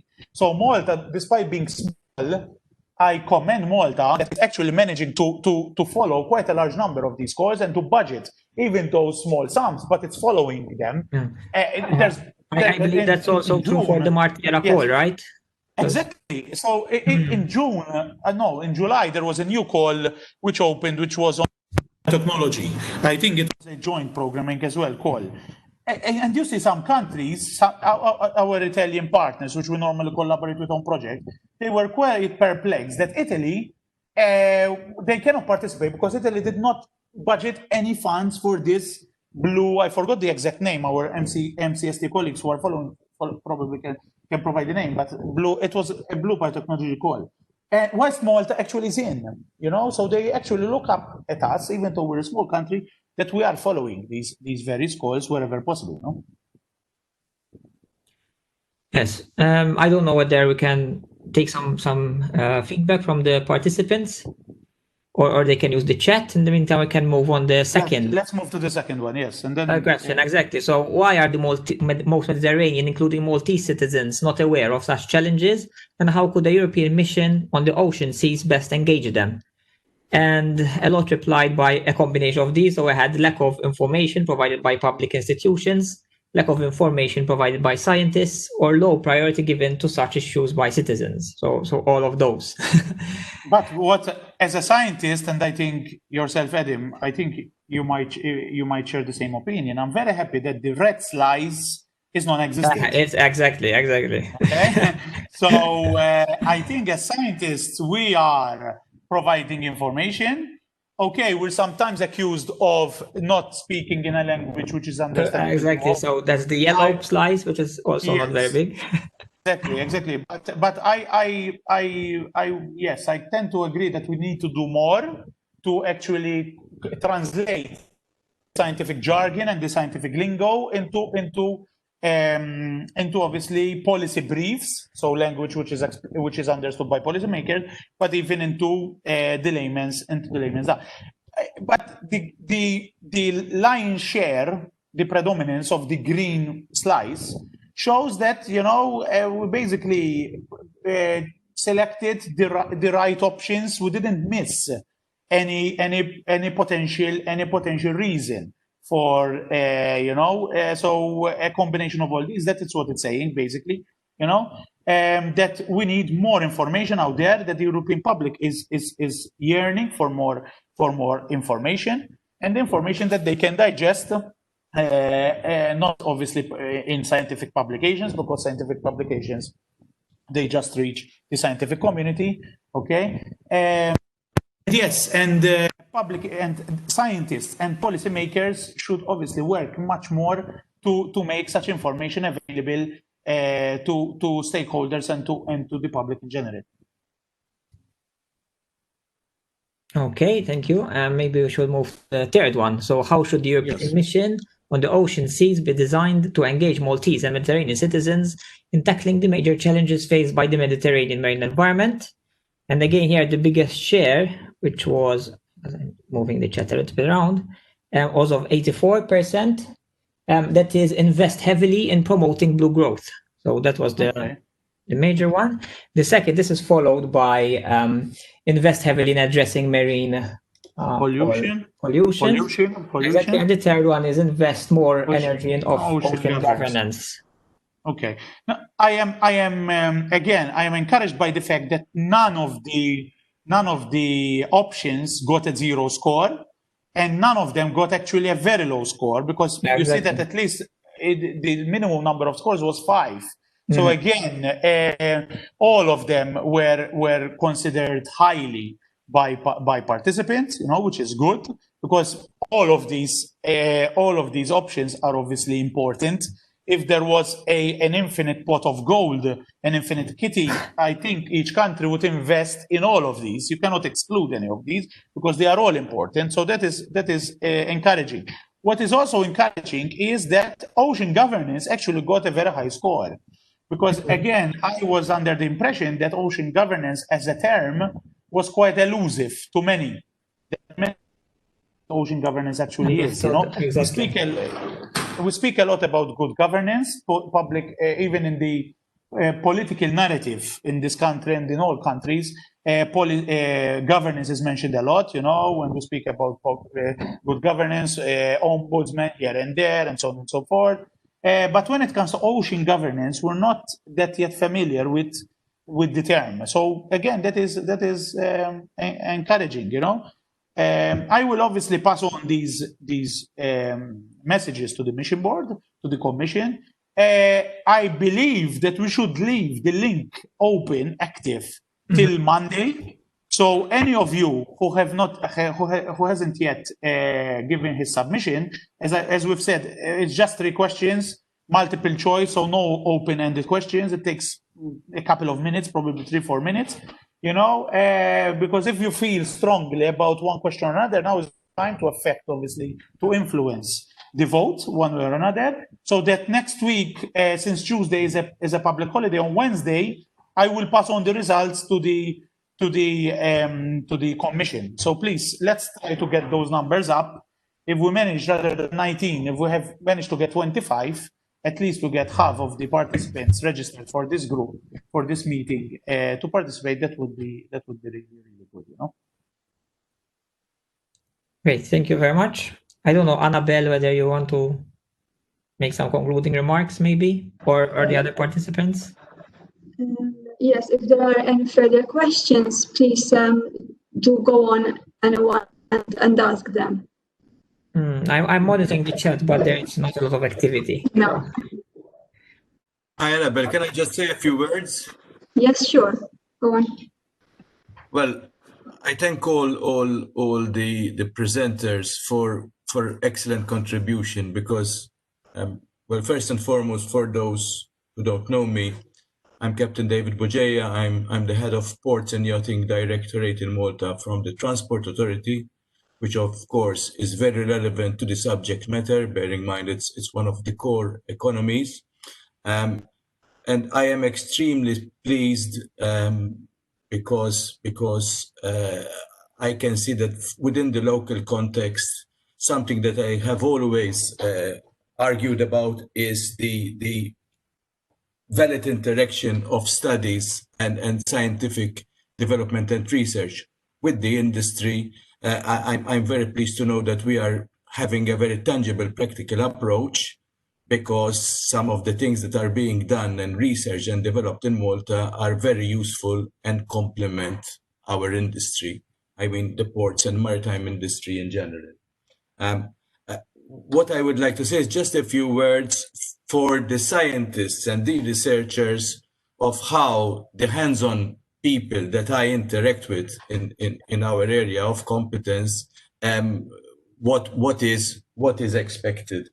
I think especially after learning from this COVID situation is that any developments need to keep in mind business continuity as much as possible for the sake of retaining the current employment, of possibly creating new employment, and also of possibly retaining quality employment. I think this is all very important.